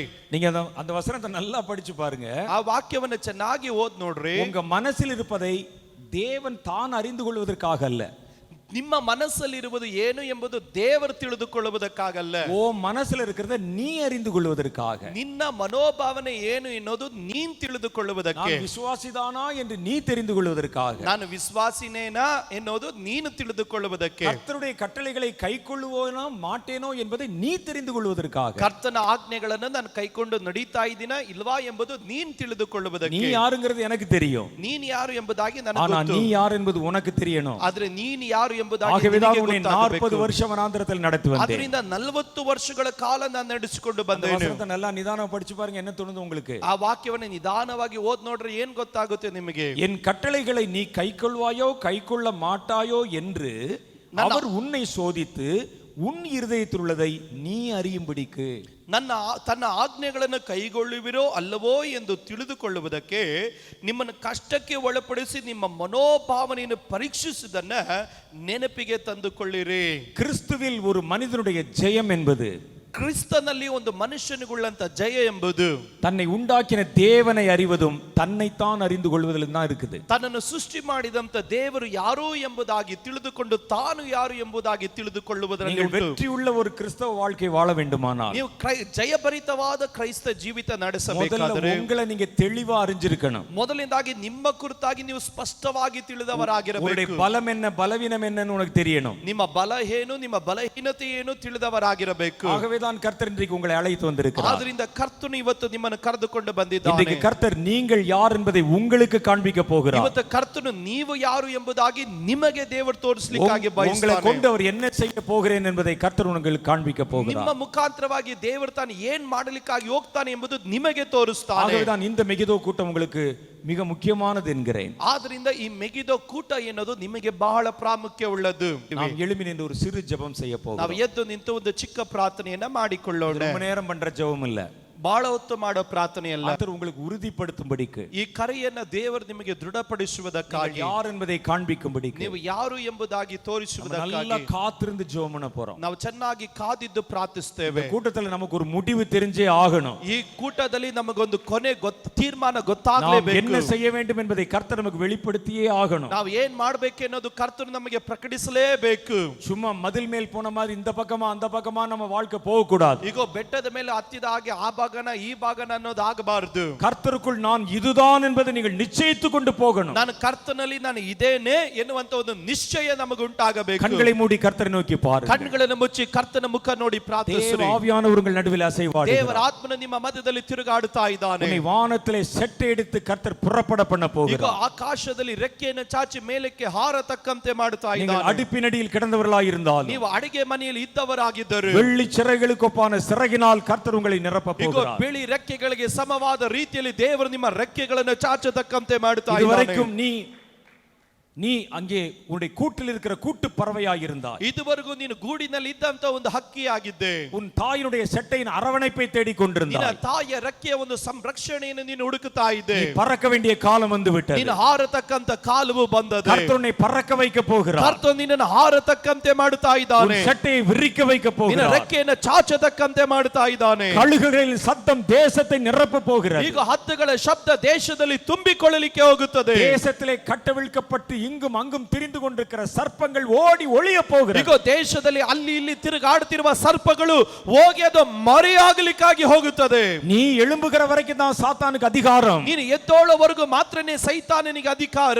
கர்த்தருடைய படை எழும்பி விட்டது. ಈಗ ಕರ್ತನ ಸೈನ್ಯವು ಎದ್ದು ಬಿಟ್ಟಿದೆ. கர்த்தருடைய யுத்த புருஷர்கள் எழும்பி விட்டார்கள். ಕರ್ತನ ಯುದ್ಧ ಪುರುಷರು ಎದ್ದು ಬಿಟ್ಟಿದ್ದಾರೆ. கர்த்தாவே நான் எழும்ப விரும்புகிறேன். ಕರ್ತನೇ ನಾನು ಏಳಲಿಕ್ಕಾಗಿ ಬಯಸ್ತೇನೆ. நான் ஒரு சவல பிள்ளை அல்ல. ನಾನೊಂದು ಸಾಧಾರಣವಾದ ಮಗುವಲ್ಲ. நான் உமக்கென்று கிரியை செய்வதற்கு முன்னால் படைக்கப்பட்டவன். ನಾನು ನಿನಗಾಗಿ ಕ್ರಿಯೆ ಮಾಡುವುದಕ್ಕಾಗಿ ನಿನ್ನಿಂದ ಕರೆಯಲ್ಪಟ್ಟವರು. உம்முடைய சித்தத்தை செய்வதற்காக உம்மால் அழைக்கப்பட்டவன். ನಿನ್ನ ಚಿತ್ತವನ್ನು ಮಾಡುವುದಕ್ಕಾಗಿ ನಿನ್ನಿಂದ ಕರೆಯಲ್ಪಟ್ಟವರು. ஆண்டவர் நோக்கி இப்ப கொஞ்ச நேரம் பேசுங்க. ಕರ್ತನನ್ನು ನೋಡಿ ಸ್ವಲ್ಪ ಹೊತ್ತು ಮಾತಾಡೋಣ. அன்பானவர்களே, நீங்கள் கேட்ட இந்த செய்தி உண்மையாகவே உங்களுக்கு பயனுள்ளதாக இருந்திருக்கும் என்று நான் நம்புகிறேன். இந்த செய்தியை குறித்த உங்களுடைய கருத்துக்களை நீங்கள் கீழே உள்ள அந்த கமெண்ட் பாக்ஸில் போடுறதோடு நிறுத்தி விடாமல், ஏனென்றால் அந்த கமெண்ட் பாக்ஸில் முழுவதும் எல்லா நேரத்திலும் உங்களுடைய கருத்துக்களை பதிவிடுவதற்கான வசதிகள் வைக்கப்படுவதில்லை. நீங்கள் கண்டதையும் கேட்டதையும், ஒருவேளை கர்த்தரதில் உங்கள் நடுவில் பேசினதையும், உங்களுக்கு பிரத்யேகமாக ஏதாவது அனுபவங்களை செய்திருந்தாலும் நீங்கள் எங்களோடு கூட கடித தொடர்பு கொள்ளலாம். நீங்கள் தொலைபேசியிலே நம்முடைய அலுவலகத்தோடு தொடர்பு கொண்டு பேசலாம். அதற்குண்டான விவரங்கள், நம்முடைய விலாசம் போன்றவைகள் கீழே இப்பொழுது உங்களுக்கு திரையிலே காட்டப்படுகிறது. அதை பாருங்கள், பயன்படுங்கள். கர்த்தர் வருகிறார், அவரை சந்திக்க ஆயத்தப்படுங்கள். ஆமென்.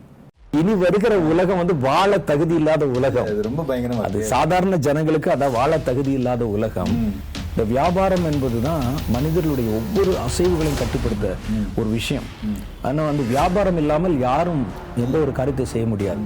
இப்போ வியாபாரத்தை ஒரே ஆளுடைய கட்டுப்பாட்டுக்குள்ள கொண்டு வந்துட்டா, நாளைக்கு நான் வேறொரு சட்டம் ஏற்றும் போது அதை நீங்க ஏற்றுக்கொள்ளலைன்னா உங்களுடைய வியாபாரத்துல கை வைக்கலாம்.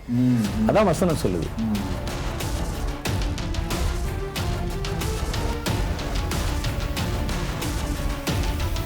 அவன் வந்து ஒரு சிப்பு கொடுக்குறான். சிப்பு கொடுத்து அவன் ஏதோ ஒரு சிஸ்டத்தை கொண்டு வரணும், ஒரு கட்டுப்பாட்டை கொண்டு வரணும் தான் ஒரு சிப்பு கொடுக்குறான். அதுல வந்து அந்தி கிறிஸ்துவனுடைய முத்திரையோ அல்லது நம்பரோ இருக்கும். அது எதுக்கு கொடுக்குறாங்கிறது நமக்கு தெரியாது. அவன் கொடுக்குறான். இதை ஏற்றுக்கொள்ளாட்டா நீங்க விற்கவும் வாங்க முடியாது. அதே மாதிரி தான் அவன் போடுற எந்த சட்டத்தையும், அது உணவு சார்ந்தது இல்லாம வேற சட்டமா இருந்தா கூட நீங்க அதை கேட்கலன்னா உங்களுக்கு சாப்பாடு கிடையாது.